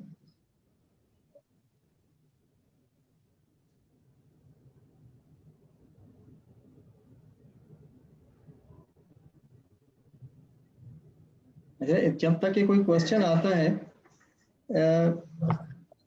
आवाज नहीं आ रही है उन्होंने तो नहीं, अभी तक कोई क्वेश्चन आया नहीं है। किसी ने जी एक अजीम खान साहब हैं। जी अस्सलाम वालेकुम। वालेकुम अस्सलाम। जी मेरा नाम अजीम है, मैं मार्गला फाइनेंशियल प्राइवेट लिमिटेड इस्लामाबाद से बात कर रहा हूँ। शायद मुझे दोबारा मौका ना मिले तो इस वजह से सबसे पहले तो भाई आप सब लोगों का बहुत बहुत शुक्रिया। मेरा आपसे थोड़े से कुछ क्वेश्चंस हैं। एक तो ये कि जब आप लोगों ने ये डिज़ाइन किए थे तो आपका क्या गोल था? क्या आपने, जैसे हमारे यहाँ सबसे बड़ा इंडेक्स है कि एससी 100 इंडेक्स, इसको मिमिक करना है या इसको बीट करना है? आपका गोल क्या था उस वक्त? दूसरी चीज़ ये है कि रिस्क के हवाले से जब आपने बैक टेस्टिंग की है तो काइंडली हमें कहीं ये इन्फॉर्मेशन मिल सकती है कि आपके ETFs का बेटा वगैरह क्या है या रिस्क फैक्टर्स क्या रहे हैं, अगर हम डिटरमिन करना चाहें सिस्टमैटिक रिस्क और अनसिस्टमैटिक रिस्क के हवाले से। तीसरी चीज़ ये है कि जो आप लोगों ने बैक टेस्टिंग की है, चूँकि अभी आपके इतने शॉर्ट पीरियड हुआ है तो इसकी कोई अभी हम परफॉर्मेंस जज नहीं कर सकते।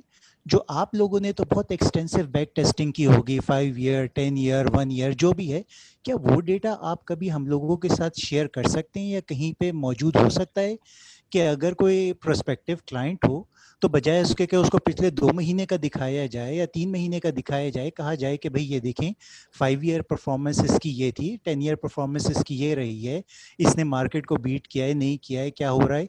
तो अगर उस हवाले से कुछ हो सके कि कोई एनालिसिस करना चाहे फर्दर, तो बजाय इसके कि 2-3 महीने की खाली बात हो और हम कहें कि जी ये एक अननोन है, NGI PF इंडेक्स है, उसको देख लें, क्योंकि सारी दुनिया तो सिर्फ जानती है कि ऐसी 100 इंडेक्स, कि ऐसी 30 इंडेक्स या KMI इंडेक्स, अगर उसको शरिया में इंटरेस्ट है, उसको ये नए इंडेक्सेस का नहीं पता लगेगा। तो काइंडली कोरिलेशन इन इंडेक्सेस के साथ आपकी स्ट्रैटेजी के मिमिक करना है, बीट करना है, क्या करना है, थोड़ा सा इसके बारे में ज़रा गाइड कर दीजिए। Thank you very much. जी thank you very much Azeem साहब, बहुत अच्छा आपका सवाल है। ये इसी तरह है कि अगर आपके म्यूचुअल फंड में कोई नया म्यूचुअल फंड अगर आप ला रहे हैं तो नई स्ट्रैटेजी है, तो how do you talk to your customers? तो anyone from our panel would like to take this question? मैं स्टार्ट कर देता हूँ मेरा ख्याल है, देन यू नो बाकी फिर उसके बाद बाकी पार्टिसिपेंट्स में ऐड ऑन भी कर ले। जो इंफॉर्मेशन अजीम साहब कह रहे हैं that is largely available and वो हम PSX से भी शेयर कर लेंगे, बाकी ब्रोकर्स के साथ भी हम शेयर कर लेंगे। बट जो बेसिक ETF का जो आइडिया है वो है लिक्विडिटी ऑफ द अंडरलाइन। तो आमतौर पे हमने देखा ये है कि जब आप KC 100 के कुछ स्टॉक्स छोड़ दें तो कुछ स्टॉक्स उसमें इलिक्विड होंगे और काफ़ी सारे होंगे। और आइडिया ये है कि बिकॉज ETFs नॉर्मली जिस इंडेक्स को करते हैं उसको लिक्विड होना चाहिए ताकि स्प्रेड्स भी कम रहें और सारा कुछ। तो UBL ETF जब हम डिज़ाइन कर रहे थे तो हमारे 2-3 ऑब्जेक्टिव्स थे। उसमें एक ये ज़रूर था कि उसकी कोरिलेशन काफ़ी हाई हो विद दी KC। तो बिल्कुल ठीक कह रहे हैं, KC 100 KC 30 लोग जानते हैं, तो उससे काफ़ी ज़्यादा correlation as close as possible हो, बट साइमल्टेनियसली ये भी ज़रूर हो कि जो अंडरलाइंग है वो शुड बी वेरी लिक्विड, ताकि ये ना हो कि इम्पैक्ट कॉस्ट उसकी बहुत ज़्यादा हाई हो जाए। और बिकॉज अगर आप देखें हिस्टोरिकली दुनिया भर में जब क्लोज एंड फंड हुआ करते थे तो देयर वर टाइम्स जहाँ पे उनकी लिक्विडिटी मार्केट से ड्राई आउट हो गई थी और उनकी जो NAV और मार्केट प्राइस थी उसका जो गैप था वो काफ़ी वाइडन हो गया था। और ETFs बिकॉज सक्सेसफुल इसलिए हैं कि वो बहुत लिक्विड होते हैं, easy to enter easy to exit होते हैं। और जब हम कहते हैं कि you trade like a stock, तो आप बेसिकली इम्प्लाई ये कर रहे होते हैं कि वो जिस तरह अंडरलाइन की लिक्विडिटी है उस तरह उसके ETF की लिक्विडिटी हो। So answering the question, when we were designing this, one of the idea was to make it close to what KC or 100 or 30 does, but on top of it, most importantly, अगर थोड़ा सा correlation से, for example, मेरे fund का 95% है with KC 100, but मेरी उतनी importance जो है वो अंडरलाइंग स्टॉक्स की लिक्विडिटी पे। दैट इज व्हाई हमने एज UBL ये सोचा कि जो टॉप 9 स्टॉक्स हैं उसको कैप कर दिया जाए इस इंडेक्स को, ताकि लिक्विडिटी वाला जो टारगेट है वो भी अचीव हो। So both objectives we try to make. बाकी अगर कोई पार्टिसिपेंट्स में हाईलाइट। जी बिस्मिल्लाहिर्रहमानिर्रहीम, मोहम्मद शुएब फ्रॉम अल मीज़ान। मैं ज़ीशान की बात को ही आगे चलाऊंगा कि जो प्राइमरी कंसिडरेशन ETF के लिए, क्योंकि ये एक तरह का कह सकते हैं कि क्लोज एंड फंड का स्ट्रक्चर भी होता है, तो उसका ऑब्जेक्टिव यही होता है कि भाई ये लिक्विड होना चाहिए बड़ा। और आपको पता है कि हमारी मार्केट में लिक्विडिटी जो है ना वो किसी भी मार्केट की तरह कॉन्स्टेंटली हाई नहीं रहती, कभी हाई हो जाती है कभी लो हो जाती है। लेकिन हमारी मार्केट में एक जो बुनियादी तौर पे डेप्थ की जो कमी है because of lower number of investors, वो ये है कि बहुत सारे स्टॉक्स जो है अक्सर औकात वो इलिक्विड हो जाते हैं। अब चूँकि इसमें ETF में का ऑब्जेक्टिव यही है कि बहुत ही लिक्विड प्रोडक्ट हो और बहुत ही ईज़ ऑफ एंट्री और एग्जिट हो इन्वेस्टर के लिए, तो इसीलिए उसको सबसे बुनियादी क्राइटेरिया जब बनाते हुए रखा जाता है वो ये है कि लिक्विडिटी। तो मैं ये शेयर कर लूँ कि जब हमने KMI 30 इंडेक्स लॉन्च किया तो हमारा इरादा था कि हम उसके ऊपर ETF लॉन्च करेंगे और यही हमारा स्टार्टिंग पॉइंट था। वो 30 स्टॉक्स थे।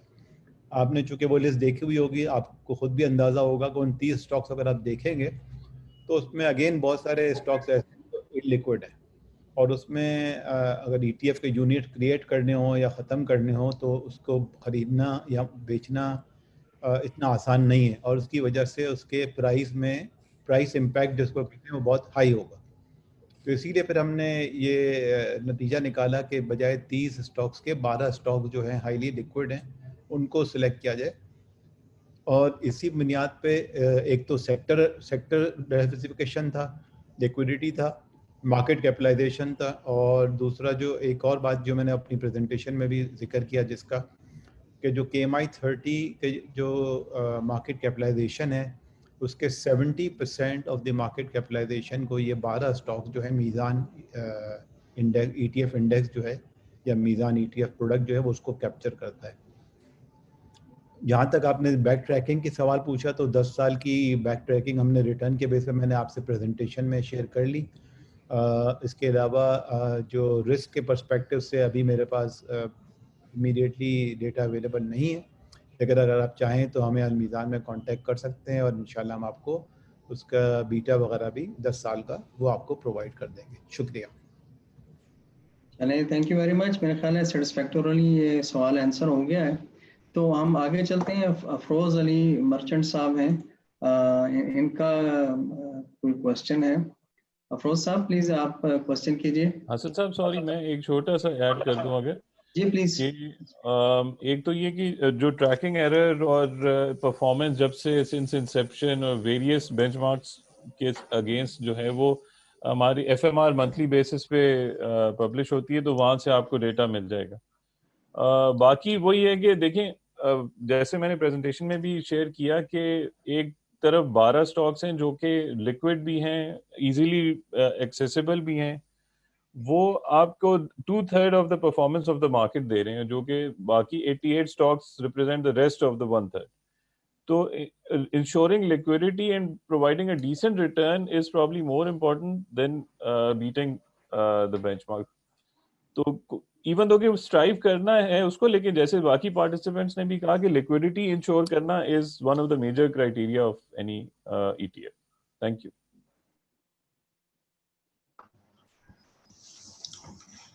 Assalamu alaikum everyone.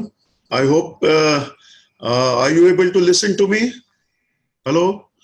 जी बिल्कुल, आपकी आवाज। अस्सलाम वालेकुम जी. I am Afroz Merchant from Merchant Investments. First of all, I would like to congratulate all these 4 organizations and of course Pakistan Stock Exchange under this marketing department, Hassan Raza and market makers, because ETF has been a very highly successful product that we have seen all over the world. And the only thing that we are not even able to look at volumes. I think there are 2 reasons, and I would suggest if all of you and Hassan Raza from marketing can work on it, perhaps the first 2 ETFs were launched perhaps not at a very good time.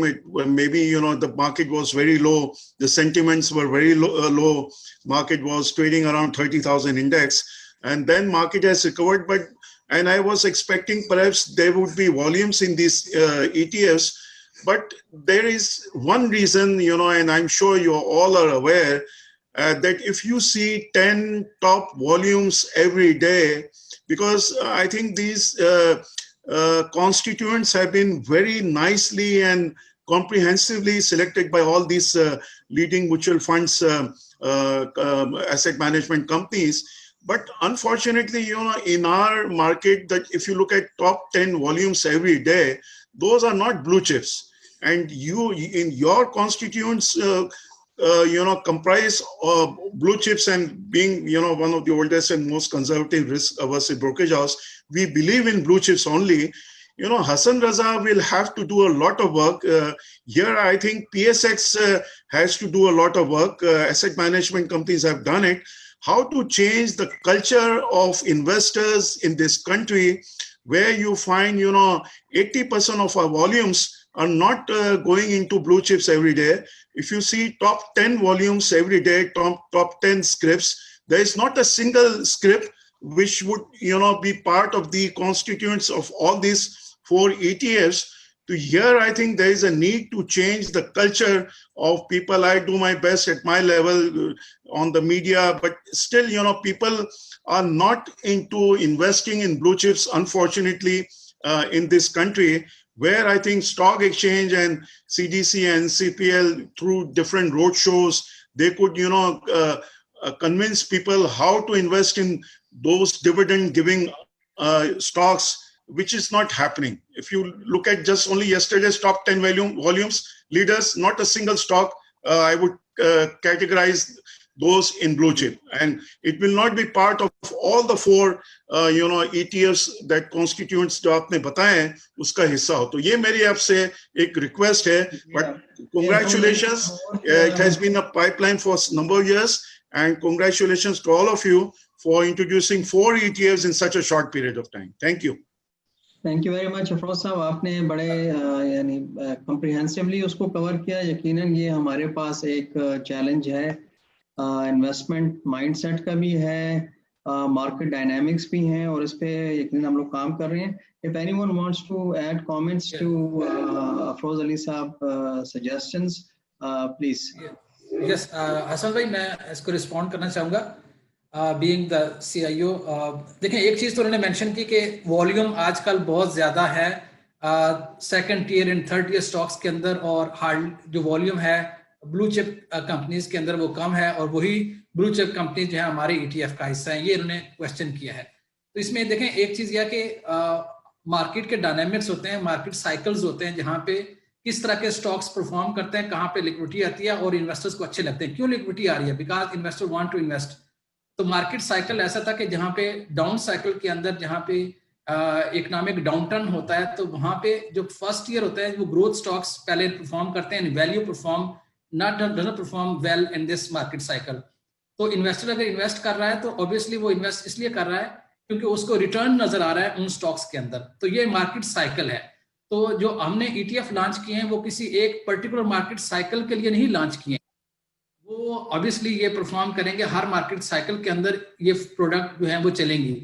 तो पहली बात तो यह है कि जाहिर है जब उनका टाइम आएगा, जब इकोनॉमिक रिकवरी आएगी, जब जो है ना हमारी इकोनॉमी अच्छी ग्रो करेगी, तो एक टाइम आता है जहां पे वैल्यू स्टॉक्स के अंदर ज्यादा वॉल्यूम नजर आ रहा होगा, वही स्टॉक्स अच्छे रिटर्न दे रहे होंगे। तो ये तो पहली बात तो कि मार्केट साइकिल डिफरेंट होते हैं, जहां पे डिफरेंट स्ट्रेटजी या डिफरेंट टाइप ऑफ स्टॉक या डिफरेंट फैक्टर्स जो है ना उनकी परफॉर्मेंस आती है, कि जहां पे जो स्मॉल स्टॉक्स होते हैं, जो ग्रोथ स्टॉक्स होते हैं, वो परफॉर्म करते हैं इनिशियल जब भी इकोनॉमिक रिकवरी या मार्केट रिकवरी आती है उसके अंदर। फिर एक स्टेज आती है जहां पे इकोनॉमिक फंडामेंटल्स जो परफॉर्म करते हैं, जब वो कैचअप करते हैं ऑफ द इन्वेस्टर्स एक्सपेक्टेशंस, तो वो सेकंड स्टेज आती है जहां पे वैल्यू स्टॉक्स ज्वाइन करते हैं, और फिर मार्केट एक्सपेंशन साइकिल आता है जहां पे इकोनॉमिक ग्रोथ भी आ रही होती है। तो ये जहां के ऊपर परफॉर्म करते हैं। और जैसे मेंशन किया कि चूंकि ETF जो है it's a basket of securities, तो उसमें लिक्विडिटी का एलिमेंट बहुत इंपॉर्टेंट है, जहां पे मैंने मेंशन भी किया था अपने जब प्रेजेंटेशन के अंदर कि 50% weightage is given to the market cap and 50% to the liquidity. अब देखें, ये जो बेनिफिट प्रोवाइड कर रहा है ETF कि आप ड्यूरिंग द मार्केट आवर एक बास्केट को परचेज कर सकते हैं, एक इंडेक्स के एक को खरीद के। तो ये जो लग्जरी है, इसके लिए जरूरी है कि लिक्विडिटी मौजूद हो। जो ऑथराइज पार्टिसिपेंट होंगे, मार्केट मेकर जो है वो जो उसको चाहिए, उसको ये होगा जब वो आप बाय करता है इन्वेस्टर किसी भी ETF को, किसी भी म्यूचुअल फंड का, तो ये जो मार्केट मेकर है उसने उसके अंदर लिक्विडिटी भी तो प्रोवाइड करनी है। तो ये बड़ी जरूरी है। अगर वो देखें, अगर किसी काम नहीं हो रहा ऐसे पीरियड के अंदर, तो वो इसको लिक्विडिटी जनरेट नहीं कर पाएगा। तो ये बहुत जरूरी है कि जो कंस्टिट्यूएंट्स हैं उसके अंदर लिक्विडिटी का एलिमेंट ETF के अंदर, कोई भी ETF हो, उसमें बहुत जरूरी होता है। बहुत शुक्रिया सजाद साहब, थैंक यू वेरी मच। अभी एक छोटा सा क्वेश्चन आया है कि डिविडेंड्स, तो मेरे ख्याल में तमाम जो ETFs यहाँ पे हैं ये भी अपने टाइम पर जो डिविडेंड्स रिसीव करेंगे वो आगे डिविडेंड्स भी डिस्ट्रीब्यूट करेंगे। तो इस पे ब्रीफली अगर कोई कमेंट देना चाहे। और इसके बाद एक क्वेश्चन है कि leverage available as other stocks on MTS और फ्यूचर काउंटर, तो ETF को भी हम फ्यूचर काउंटर में लेके आएंगे, और ETF के ऊपर MES एलिजिबल तो ये है ऑलरेडी, और MTS पे भी इस पे हमने टेकअप किया हुआ है। इंशाल्लाह फ्यूचर और MTS में ये अवेलेबल हो जाएगा। डिविडेंड्स पे अगर कोई कमेंट देना चाहे। मैं देता हूँ सर। इसमें क्योंकि fund legally open end fund ही है, सो फंड के ऊपर लीगल रिक्वायरमेंट ये होती है कि जो फंड की अकाउंटिंग इनकम है, जो PNL है फंड का, उसका एक्सक्लूडिंग कैपिटल गेन्स, सो बाकी फिर PNL में अगर आप देखें तो फंड की डिविडेंड इनकम जो वो अंडरलाइंग शेयर से आ रही है, less the expenses of the fund. तो जो नेट इनकम है उसका 90% हर साल हमने डिस्ट्रीब्यूट करना है, टैक्स लॉ की रिक्वायरमेंट है, बिकॉज फंड एग्जेम्प्ट होते हैं इनकम टैक्स से, और उसकी जो कंडीशन है वो कंडीशन ये है कि हम 90% of the funds income that should be distributed in the form of cash dividend. जो भी फंड की बुक्स में अंडरलाइंग से डिविडेंड आएगा माइनस द एक्सपेंसेस, उसका मिनिमम 90% जो है वो in the form of cash dividend to the unit holders वो डिस्ट्रीब्यूट हमें करना होगा। And this applies to all the ETFs because legally ये सारे open end funds हैं। चले, thank you very much. Any other question किसी की तरफ से हो? ये तो एक शोएब साहब, आप थोड़ा सा बताएंगे कि मार्केट मेकिंग जो एक फंक्शन है जिसके लिए एक्सचेंज ने मार्केट मेकर को ETF की ब्लैंक सेलिंग भी अलाउ की है और शॉर्ट सेलिंग भी अलाउ किया है, ये दोनों चीज़ें जो हैं ये शरिया में अलाउ नहीं होती। तो how did you overcome this? में भी ब्रीफली अगर आप हमारे सामीन को बताना चाहेंगे, ये शरिया कंप्लाइंट फंड है और किस तरीके से इस पे मार्केट मेकिंग की जा रही है, whatever you would like to share. Thank you. जी, ये बड़ा अच्छा सवाल है और थोड़ा सा टेक्निकल भी है। तो मैं इसको बिल्कुल सिंपल लैंग्वेज में समझाने की कोशिश करूँगा कि हमने, चूँकि शरिया कंप्लाइंट प्रोडक्ट्स में ना तो ब्लैंक सेलिंग अलाउड होती है ना शॉर्ट सेलिंग अलाउड होती है, तो जो एसेट मैनेजमेंट कंपनी अलमीज़ान इन्वेस्टमेंट वो एक सप्लीमेंट्री रोल यहाँ पे प्ले कर रही है मार्केट मेकर के साथ, ताकि जो, और उसके लिए हमने एक स्ट्रक्चर डेवलप किया है ताकि ये जो शॉर्ट सेलिंग और ब्लैंक सेलिंग की जो अगर सिचुएशन को अराइज होती है तो उसको मिटिगेट किया जा सके। इसकी टेक्निकल डिटेल्स बड़ी लंबी हैं शरिया के पर्सपेक्टिव से, तो वो ज़ाहिर है मैं वो नहीं इस वक्त डिटेल में जाना चाहूँगा क्योंकि बहुत टाइम ले लेगी, लेकिन बुनियादी तौर पे हमने एक मैकेनिज़्म डेवलप किया है शरिया स्कॉलर के साथ मिल के, रेगुलेटर के साथ मिल के और मार्केट मेकर के साथ मिल के, ताकि इसको मिटिगेट किया जा सके और उसकी भी ज़रूरत पेश ना आए। I hope this answers your question. Thank you very much. Wasim साहब, आप थोड़ा सा अगर हमारे सामीन को बताएं कि ये जो टैक्स बेनिफिट है ETF के इन्वेस्टर्स के लिए, क्या इस पे कोई काम हो रहा है या कोई टैक्स बेनिफिट इनको म्यूचुअल फंड्स की तर्ज पे अवेलेबल है, या इस पे कुछ अगर आप तो रोशनी डालना चाहें? जी देखिए, म्यूचुअल फंड्स को वैसे तो 2 साल की होल्डिंग के ऊपर टैक्स एग्जम्पशन अवेलेबल है, लेकिन अभी जो एज पर आवर अंडरस्टैंडिंग वो ETF होल्डर्स को अभी फिलहाल वो अवेलेबल नहीं है, बिकॉज उसकी ओनरशिप डिटरमाइन करना is not as simple as a normal mutual fund. तो उसके लिए हम कोशिश कर रहे हैं, we are taking up this matter at various forums के इस बेनिफिट को जो कि नॉर्मल म्यूचुअल फंड्स के ऊपर अवेलेबल है, किस तरह से किसी तरह ETF के होल्डर्स को भी अवेलेबल किया जा सके। हसन साहब, एक चीज अगर मैं एक पॉइंट अगर विद योर परमिशन, मेरा ख्याल है कि एक गिवन दी ऑडियंस जो कि ज्यादातर ब्रोकर कम्युनिटी है, एक चीज पे अगर सारे पैनलिस्ट थोड़ा तो डिस्कशन ये करें कि ऑथराइज्ड पार्टिसिपेंट और मार्केट मेकर में क्या डिफरेंस है, बिकॉज आई थिंक एक रोल है which is the authorised participant and which is different from a market maker role, but मेरा ख्याल है ज्यादा अंडरस्टैंडिंग ये है कि both of them are the same. तो आई थिंक ये थोड़ा सा सब लोग इस पे अगर रोशनी डाल दें कि it's not the same, number one, और इस तरह की अगर कोई मार्केट मेकर के एंड पे कोई फाइनेंशियल या किसी किस्म की liability in terms of market making है, तो that is not applicable on an authorised participant जो कि मार्केट मेकिंग ना करना चाहे और सिर्फ एज एन ऑथराइज्ड पार्टिसिपेंट। थोड़ा सा मैं ब्रीफली ये बता दूं कि ऑथराइज्ड पार्टिसिपेंट के को ये बेनिफिट है कि वो डायरेक्टली एसेट मैनेजमेंट कंपनी के पास जाके अपने क्लाइंट्स के लिए इशुएंस एंड रिडेम्पशन करवा सकता है डायरेक्टली फ्रॉम द AMC, तो उसको किसी मार्केट मेकर के थ्रू नहीं जाना पड़ेगा। He simply has to buy the basket from the market, deliver it to the AMC and get units issued for their clients directly from the AMC। तो एक उनको काफी बेनिफिट है, and I think that will help them pitch that this product to clients as well. तो अगर बाकी भी तो मेरा ख्याल है थोड़ी सी इस पे डिस्कशन कर ली जाए ताकि रोल क्लियर हो जाए।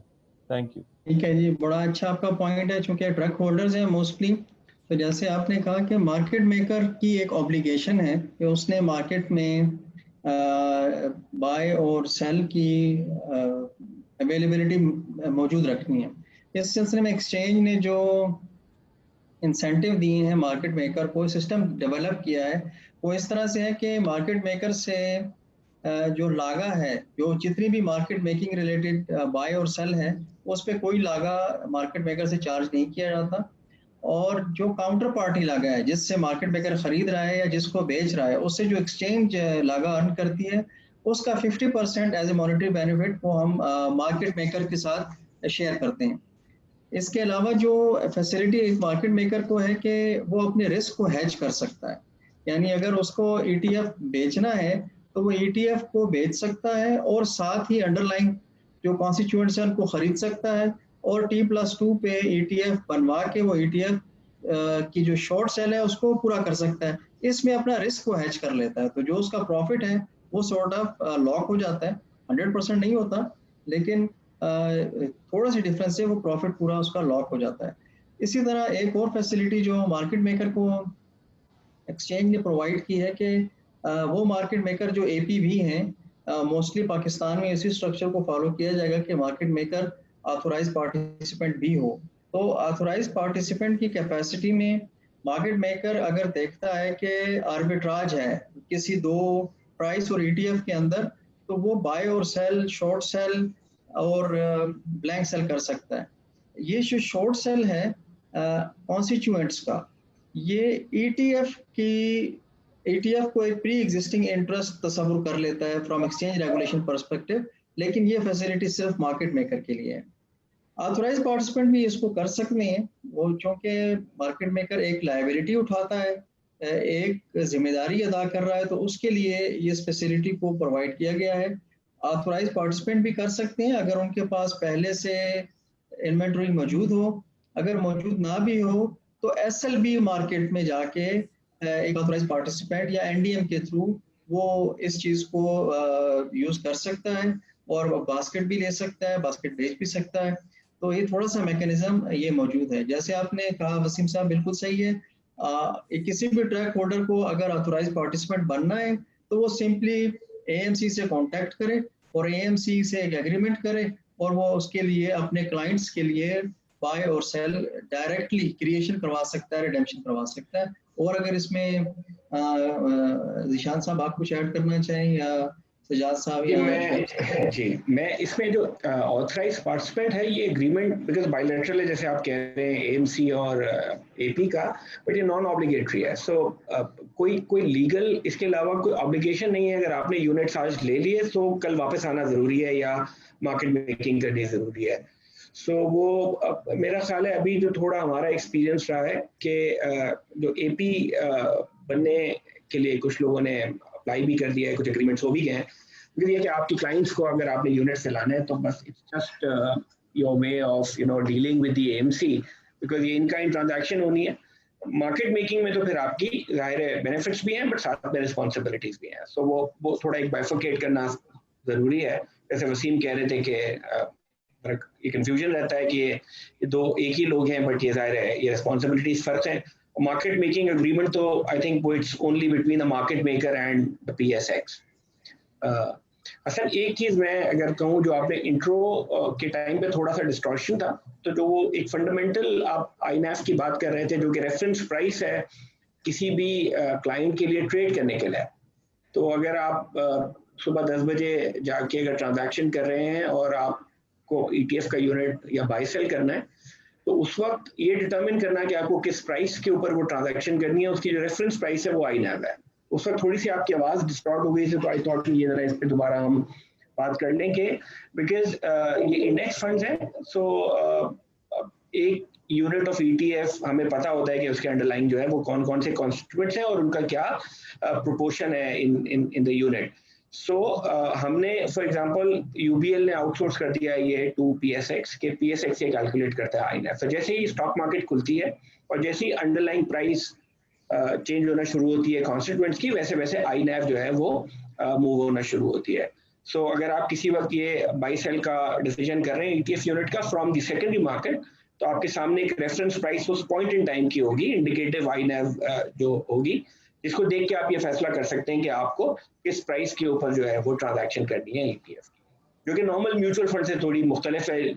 ओपन एंड फंड जो हमारे होते हैं वो तो दिन में एक दफ़ा डे एंड की प्राइस अनाउंस करते हैं, whereas ETF जो है वो sort of not exactly real time but indicative NAV at regular interval जो है वो अनाउंस कर रहा होता है, और ये ऑटोमेटेड प्रोसेस है और आपको शायद कैट स्क्रीन पे ये सामने दिख भी रहा होता है। तो मैंने कहा ये थोड़ा इसको एम्फसाइज कर दिया जाए। Thank you very much. इसमें मैं एक पॉइंट ऐड कर दूं कि जैसे ज़ीशान साहब ने कहा कि लेकिन एक चीज में देख लो कि इंडिकेटिव NAV के ऊपर शायद ट्रेड नहीं हो रहा होगा एग्जैक्टली। जो आप बाय एंड सेल करेंगे उसमें एक स्प्रेड जो है वो ऐड हो रहा होगा। तो ये थोड़ा कंफ्यूजन ना हो इन्वेस्टर्स को कि ये मुझे उसी प्राइस के ऊपर क्यों नहीं मिल रहा। तो उसके अंदर एक स्प्रेड जो है वो ऐड होगा अप टू 3% जो मैक्स है, लेकिन आजकल जैसे हम जो देख रहे हैं वो लेस देन 1% का स्प्रेड ऐड होता है जो है ना एपी वो ऐड करता है उसके अंदर। तो जो भी यूनिट इश्यू होंगे उसके अंदर थोड़ा सा ये थोड़ी डेविएशन होगी उसके अंदर कि एग्जैक्टली उसी प्राइस के ऊपर नहीं हो रहा। आल्दो कि वो जैसे मेंशन हुआ है, मुख्तलिफ पार्टिसिपेंट ने इस पे बात किया कि हर 15 सेकंड के अंदर जो है वो अपडेट हो रही होती है इंडिकेटिव नैव बेस्ड ऑन जो परफॉर्मेंस है अंडरलाइंग कंस्टिट्यूएंट्स उनकी बेसिस के ऊपर।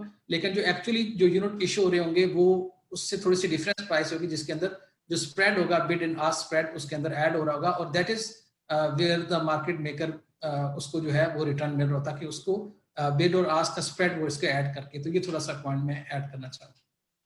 अच्छा, इसमें एक चीज़ मैं और वजाहत कर दूं कि जब आईनैब आ रही होती है तो आईनैब की कैलकुलेशन हमेशा लास्ट प्राइस की बेस पे हो रही होती है, जबकि जब ईटीएफ खरीदना और बेचना हो तो मार्केट मेकर को एक्चुअली एक बास्केट खरीदनी पड़ती है, एक बास्केट बेचनी पड़ती है। तो वो जो खरीद और फरोख्त का एक एवरेज प्राइस बनती है वो आईनैब से अमूमन ऊपर या नीचे होती है, क्योंकि आईनैब तो बिल्कुल टॉप की प्राइस होती है। तो एक तो वो डिफरेंस आ जाता है, उसकी वो एक नेचुरल स्प्रेड है जो आ जाता है। इसके अलावा अगर ज़्यादा एक्टिविटी हो तो ये स्प्रेड श्रिंक हो जाता है, कम एक्टिविटी हो तो ये स्प्रेड एक लिमिट के अंदर बढ़ भी जाता है। और एक इंटरेस्टिंग फीचर इसमें यह है कि अगर फॉर एग्जांपल जिस तरह आप कोई स्टॉक देखते हैं ईटीएफ के अंदर 16% है, 15% है उसका वेट है, और वो स्टॉक जो है उसको अपर लॉक लग गया है, तो अब आप वो स्टॉक खरीद नहीं पा रहे क्योंकि प्राइस उसकी लिमिट पे है। तो एक प्राइस डिस्कवरी के टूल के तौर पे ये इस तरह है कि आप अगर वो ईटीएफ खरीद लेते हैं, गिवन के बाकी जो स्टॉक्स हैं वो भी अच्छे हैं और उनमें आपको कोई नेगेटिव इतना अप्रोच नहीं है, तो आप ईटीएफ के थ्रू वो जो लॉक्ड स्टॉक है उसका भी exposure up to a certain extent ले सकते हैं। तो उस वजह से भी प्राइस उसकी आईनैब से ऊपर चली जाएगी, क्योंकि आईनैब तो लास्ट प्राइस पे लॉक हो गई है। तो ये वो बेनिफिट्स हैं जो ईटीएफ प्रोवाइड करते हैं। जी, इसके अलावा अभी कोई क्वेश्चन नहीं है हमारे पास, अगर कोई ऐड करना चाहे पैनलिस्ट में से प्लीज वसीम साहब। जी मैं ये कह रहा था कि जो अभी बड़ी इंटरेस्टिंग की बात ये हुई कि आईनैब और जो प्राइस जिसके ऊपर वो ट्रेड होता है उसमें डिफरेंस दो तरह से आ सकता है। एक तो मार्केट मेकर अपना स्प्रेड रखे, एक कोई नॉर्मल इन्वेस्टर भी उसमें buying selling. So the trade will be based on the buying and selling price prevalent in the market, while INAV उसकी underlying basket की value। तो जो वर्ल्ड ओवर जो एक ETFs एक बड़ी अट्रैक्टिव प्रोडक्ट है और बड़ी मशहूर प्रोडक्ट है, फेवरेट प्रोडक्ट है इन्वेस्टर्स की, वो बिकॉज ऑफ द आर्बिट्राज है। और वो आर्बिट्राज इसी तरह ही क्रिएट होता है the difference between the INAV and the buying and selling price. So throughout the trading session आप उसको maybe there is an investor which wants to sell you बिल्कुल एक simple सा scenario अगर हम देखें कि जो selling price है that is lower than the INAV, so it makes it an attractive buy at that price। और maybe at some point during the day वो INAV से ऊपर आप कोई buyer खड़ा हुआ है जो उसको लेने को तैयार है। So this is a बहुत simple example है, but ये कि this is how the arbitrage works। So world over जो वॉल्यूम्स जो जनरेट होते हैं ईटीएस में वो इसी आर्बिट्राज की वजह से होते हैं, and investors and up making money on the volumes by trading frequently in ETS, may be at lower margins but frequent trading throughout the trading session, taking advantage of the difference between the INAV and the market buying and selling price of ETFs. So that actually is a very attractive feature of ETFs. Thank you very much. If there is no other question, दोबारा एक hand raise है, आप hold कीजिएगा। जी अजीम साहब, आपका question है। जी मेरा एक फॉलोअप सा है क्वेश्चन, शायद थोड़ा स्टूपिड भी हो। ये बताइए कि एएमसीज के जो डिफरेंट म्यूचुअल फंड्स हैं, क्या वो लीगली अपनी ही कंपनी के ईटीएफ में इन्वेस्ट कर सकते हैं? कोई कॉन्फ्लिक्ट ऑफ इंटरेस्ट इश्यूज तो नहीं है? क्योंकि हम ये देख रहे हैं कि अभी जो ये फंड्स हैं आपके ईटीएफ सारे हैं, इनकी मार्केट कैप है 6 करोड़ 5 करोड़, इसका मतलब यह है कि कोई इंस्टीट्यूशनल इन्वेस्टर जो है वो आपके ETFs में इस वक्त इन्वेस्ट नहीं कर रहा है। तो अक्सर लोग ये भी चेक करते हैं कि भाई स्मार्ट मनी कहाँ जा रही है, तो फिलहाल स्मार्ट मनी ETFs में तो नहीं आ रही है। तो क्या कोई इसमें कोई लीगल हिंड्रेंस तो नहीं है कि क्या आपके ख्याल में क्या वजह है कि institutions, insurance companies, mutual funds इन ETFs में क्यों इंटरेस्टेड अभी नहीं हैं इन्वेस्ट करने के लिए? Thank you very much. अच्छा, इसमें मैं रिक्वेस्ट करूंगा, लेकिन इससे पहले एक चीज़ जो हमारी अपनी ऑब्जर्वेशन में आई है कि हम काफ़ी एक्टिवली इसमें काम करते हैं और मुख्तलिफ इंस्टीट्यूशन से मिलते हैं। इंफॉर्मेशन और अवेयरनेस ये इस वक्त एक बहुत बड़ा एक एरिया है कि बहुत सारे इवन इंस्टीट्यूशंस को अंडरस्टैंडिंग क्लियर नहीं है कि ये किस तरीके से प्रोडक्ट काम करती है, इसमें रिस्क क्या है। तो वो आप किसी भी मार्केट में देख लें तो एक थोड़ा सा टाइम उसको लगता है प्रोडक्ट को थ्रू होने में, समझने में। तो ये एक रीज़न है। जैसे बहुत से इंस्टीट्यूशंस को नहीं पता कि ब्रोकर्स के अलावा भी, ट्रैक होल्डर्स के अलावा भी इंस्टीट्यूशंस ऑथोराइज पार्टिसिपेंट्स बन सकते हैं। तो वो जब यानी इंश्योरेंस कंपनी है फॉर एग्जांपल, जिनका मार्केट गिर भी रही होती है तो दे आर द बायर्स, तो ये इंस्टीट्यूशन इंश्योरेंस कंपनीज खुद से ऑथोराइज पार्टिसिपेंट बन सकती हैं और इवन इस चीज़ का फ़ायदा उठा सकती हैं। तो ये एक लर्निंग कर्व है जो हमारी मार्केट में अभी बिल्कुल शुरू में है। तो इसके अलावा जो आंसर करना चाहे पैनलिस्ट में से इनके क्वेश्चन को कि क्या म्यूचुअल फंड्स अपने ही ETF में इन्वेस्ट कर सकते हैं, इसमें कोई कॉन्फ्लिक्ट ऑफ इंटरेस्ट तो नहीं है। ओवर। इसमें मैं रिस्पॉन्ड कर दूं, बिल्कुल कर सकते हैं, उनको अलाउ है इन्वेस्ट करने के लिए अपने ही ETF के अंदर।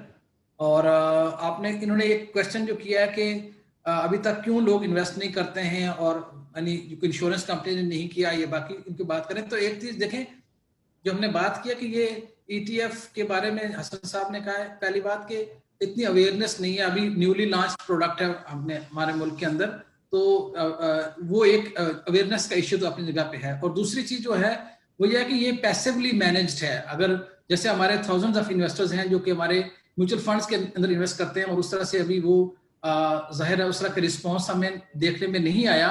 ऑल द वो फंड जो पहले भी लॉन्च हुए थे जिनको फ्यू मंथ्स हो चुके हैं, अभी तक उसके अंदर इतना ज्यादा हमने नहीं देखी एक्टिविटी। उसकी रीजन यही है कि ये ज़ाहिर है पैसिवली मैनेज्ड फंड होते हैं और जो हमारे म्यूचुअल फंड नॉर्मल होते हैं, स्टॉक फंड या बैलेंस फंड होते हैं, वो एक्टिवली मैनेज्ड होते हैं। तो एक रीजन ये भी होती है कि स्मार्ट मनी की उन्होंने बात की, तो स्मार्ट मनी जो है वो एक्टिव फंड के अंदर ज्यादा आती है जहाँ पे अल्फा जनरेट करने की कैपेसिटी ज्यादा होती है। तो ये एक पॉइंट है जो मैं इसको ऐड करना चाह रहा था। दूसरा अगर हसन मैं इसमें ऐड कर दूं, बिकॉज हमने जब लॉन्च किया इसको मार्च के अंदर, तो वो ज़ाहिर है कोविड सिचुएशन एंड एवरीथिंग, जो ओवर टाइम हमने देखा है, बिकॉज हम जिन क्लाइंट से मिलते हैं उनको ज़ाहिर है ETF भी फॉर द लास्ट 6 months अब बता रहे होते हैं। तो we have seen people asking questions. तो क्लाइंट से अब जब बात करते हैं तो ETF is one of the discussion topics. जाहिर है अंडरस्टैंडिंग मार्च में जब ये लॉन्च हुए तो वो इतनी बेहतर नहीं थी, और ओवर टाइम जाहिर है हमने, और प्लस जो ऑपरेशनली ये टेस्ट हो गया ना इन द लास्ट 6 months, हमें वी वर नॉट श्योर कि पहला हम जब ETF करेंगे तो कितना स्मूथ होगा, उसकी INAV, उसकी सेटलमेंट्स, वो सारा। तो अब हम देखते हैं कि for the last few months अब इंक्वायरीज शुरू हो गई हैं। इज राइट, अभी वॉल्यूम्स नहीं है। India is a classic example के इंडिया में कई सालों पहले जब लॉन्च हुए तो जो इंडियन लिस्टेड ETFs होते थे उसमें बिल्कुल वॉल्यूम नहीं होता था, और जो ऑफशोर इंडियन ETFs होते थे वो काफी पॉपुलर होते थे। बट देन वंस वो लोकल मार्केट की अंडरस्टैंडिंग डेवलप होना शुरू हुई, लोग अवेयर होना शुरू हुए, तो अब वहाँ देखते हैं एक ट्रेंड के वहाँ पे एक बड़ा serious inflow in Indian mutual fund जो listed and traded in India है वो है। इस तरह और मार्केट्स भी हैं। तो मेरा ख्याल है कि ओवर टाइम इस तरह के सेशंस हम जब कलेक्टिवली कर रहे होंगे, अपने इन्वेस्टर्स से बात कर रहे होंगे, तो ये इंटरेस्ट जो है वो ग्रेजुअली बढ़ता रहेगा। अच्छा, एक अगर इजाजत दें तो एक अगेन बात एग्जांपल से अच्छी तरह समझ में आ जाती है, तो मैं आपको थोड़ा 10-12 साल पीछे ले जाऊंगा और पेंशन, वॉलंटरी पेंशन स्कीम की बात करूंगा कि जब वॉलंटरी पेंशन स्कीम हमने लॉन्च की थी, मीज़ान ने और बाकी 3-4 और AMCs ने, वॉलंटरी पेंशन फंड मैनेजर्स ने लॉन्च की थी, तो हमने अपने ज़ाहिर बोर्ड से अप्रूवल ली और बोर्ड को एक्सप्लेन किया कि ये प्रोडक्ट है, इसका बहुत बड़ा टैक्स का बेनिफिट है। जो उसमें इन्वेस्टमेंट करेगा उसको उसकी टैक्सेबल इनकम का 20% के ऊपर टैक्स क्रेडिट मिल जाएगा इन्वेस्टमेंट के वक्त। फिर वो 15, 20, 25 साल तक जितनी इन्वेस्टमेंट उसकी रही उसके ना कोई कैपिटल गेन टैक्स लगेगा, ना कोई डिविडेंड पे टैक्स लगेगा। डिविडेंड वो देता नहीं है लेकिन डिविडेंड ज़रूर रिसीव करता है क्योंकि शेयर उसको मिलते हैं, तो उस पर कोई टैक्स नहीं होगा। और जब वो पैसे अपना रिटायरमेंट के पास ले जाएगा तो उसके वो 50% ले जाएगा, उस पर भी कोई टैक्स नहीं है। और बाकी 50% जो रह गया वो भी अगर 10 साल में ले गया तो उसके ऊपर भी टैक्स नहीं लगेगा। तो हम सब बड़े एक्साइटेड थे कि बहुत अच्छी प्रोडक्ट है और बहुत चलेगी और बहुत तेज़ी से दौड़ेगी। तो 1 साल हो गया, 2 साल हो गया, मेरा बोर्ड मुझसे पूछता रहा कि भाई 2 साल हो गए, आपने तो बड़े वादे कहते हैं कि बड़ी अच्छी प्रोडक्ट चलेगी, चली नहीं इतनी, क्या हमने सही कोई प्रोडक्ट लॉन्च की है या इसको हमें क्या करना चाहिए? तो वही एग्जांपल मैं इसलिए मैं दे रहा हूँ कि आज जो अल्हम्दुलिल्लाह जो पेंशन फंड की मार्केट है वो तकरीबन 22-23 अरब की मार्केट है और ये इंडिविजुअल्स का ही सारा पैसा होता है और ये आपको पता है कि बड़ा लॉन्ग टर्म पैसा होता है। आपको रिटायरमेंट तक इसको एडवांटेज टैक्स का लेने के लिए रिटायरमेंट तक रखना पड़ता है। तो शुरू के पहले 2-3 साल थे ना, उसमें पेंशन फंड में भी बहुत पैसा नहीं आया था, लेकिन अब अल्हम्दुलिल्लाह जैसे मैंने कहा कि इंडस्ट्री में 22-23 अरब आ गया है। मीज़ान का जो पेंशन फंड है वो तकरीबन 10 अरब के करीब पहुंच रहा है। तो हर प्रोडक्ट को एक्सेप्टेबिलिटी उसकी आते आते, जो आपने इंस्टीट्यूशन वाला सवाल किया, मैं तो आपको एक एग्जांपल दे रहा हूँ इंडिविजुअल वाली प्रोडक्ट की, उसमें भी 22-23 अरब रुपए इस वक्त मौजूद है। तो इंशाल्लाह इंस्टीट्यूशन भी आएंगे। इंस्टीट्यूशन ज़ाहिर है हमेशा रिस्क कवर्स होते हैं, बहुत थोड़ा सा टाइम लेते हैं अपने प्रोडक्ट को समझने में, अब उसको अंडरस्टैंड करने में और फिर उसके ट्रैक रिकॉर्ड को देखने में, उसके बाद जाके इन्वेस्टमेंट करते हैं। अभी मेरे ख्याल में इस वक्त जो आप ब्रोकर हजरात के हवाले से जो अच्छी अपॉर्चुनिटी है वो इंडिविजुअल्स के लिए है कि इंडिविजुअल्स को हम मार्केट कर सकते हैं। और जैसे इसमें एडिशनल कमीशन और मार्केट मेकिंग फीस है, जो है PSX ने बेनिफिट्स दिए हुए हैं लागत के ऊपर, बहुत सारे बेनिफिट्स हैं। ये सब इसीलिए दिए जाते हैं इस तरह की प्रोडक्ट्स में शुरू में कि इसकी अवेयरनेस कम होती है तो कम लोग इसमें आते हैं। तो इंशाल्लाह over a passage of time I am quite positive के काफ़ी इन्वेस्टर्स में आ जाएंगे। Thank you. अच्छा, एक चीज़ मैं और जो ऐड करना चाह रहा था वो ये कि जब आज से 6 महीना पहले तकरीबन मार्च में हमने लॉन्च किया था, तो इसमें बहुत सारे वेरी फ्रैंकली क्वेश्चन मार्क्स से ऑपरेशनली कैसे चलेगा। जैसे जिशान ने भी कहा कि सेटलमेंट स्मूथ होगी या नहीं, आईएनएफ सही निकलेगी। There were a plethora of issues that we had to tackle at that time. Plus देखें, एक बैक टेस्टिंग एक अलग चीज़ होती है, एक अच्छा क्राइटेरिया बनाना एक और चीज़ होती है। लेकिन मेरा ये ख्याल है कि फाइनेंशियल सेक्टर में सबसे बड़ी जो चीज़ होती है वो परफॉर्मेंस, एक्चुअल परफॉर्मेंस मैटर करती है। यानी आज 6 महीने के बाद हम शायद आपको अपनी जो प्रोडक्ट है या जो क्राइटेरिया हमने एक कॉन्सेप्ट सोच के उसके ऊपर प्रोडक्ट बनाई है, उसके नंबर्स भी आपको दिखा सकते हैं कि वो जो कॉन्सेप्ट है वो इन नंबर्स भी उसी तरह काम करे जैसे हम आपसे उस वक्त कह रहे थे कि काम करेगा। तो जैसे जैसे वो नंबर्स और परफॉर्मेंस में चीज़ एक्चुअल नंबर्स में शो होना शुरू हो जाएगी, तो मेरा ख्याल है कि एक cross section of investors including individuals, corporate, mutual funds और इंश्योरेंस कंपनी, सबके लिए ये इवेंचुअली एक अट्रैक्टिव इन्वेस्टमेंट एवेन्यू बन जाएगा गोइंग फॉरवर्ड इंशाल्लाह। Kanaji, thank you very much. We are quite past our time. तो तमाम सामीन के शुक्रगुजार हैं और कोई भी आपका क्वेश्चन हो, you can contact any of the AMCs, you can contact Pakistan Stock Exchange and we will ensure कि आपके तमाम concerns, questions जो हैं उसको हम properly address करें और timely address करें। Once again, ज़ीशान साहब, वसीम साहब, शोएब साहब और सजाद साहब, आपका बहुत शुक्रिया, आपने टाइम निकाला और बड़ी वैल्यूएबल इंफॉर्मेशन प्रोवाइड की। इस तरह के प्रोग्राम इंशाल्लाह हम और भी करेंगे और ताकि ये जो पैगाम है ये यानी हर जगह ये पहुंचे बात और कोई भी कंसर्न अनआंसर्ड ना रह जाए। Thank you very much. Thank you very much. Thank you very much. Thank you.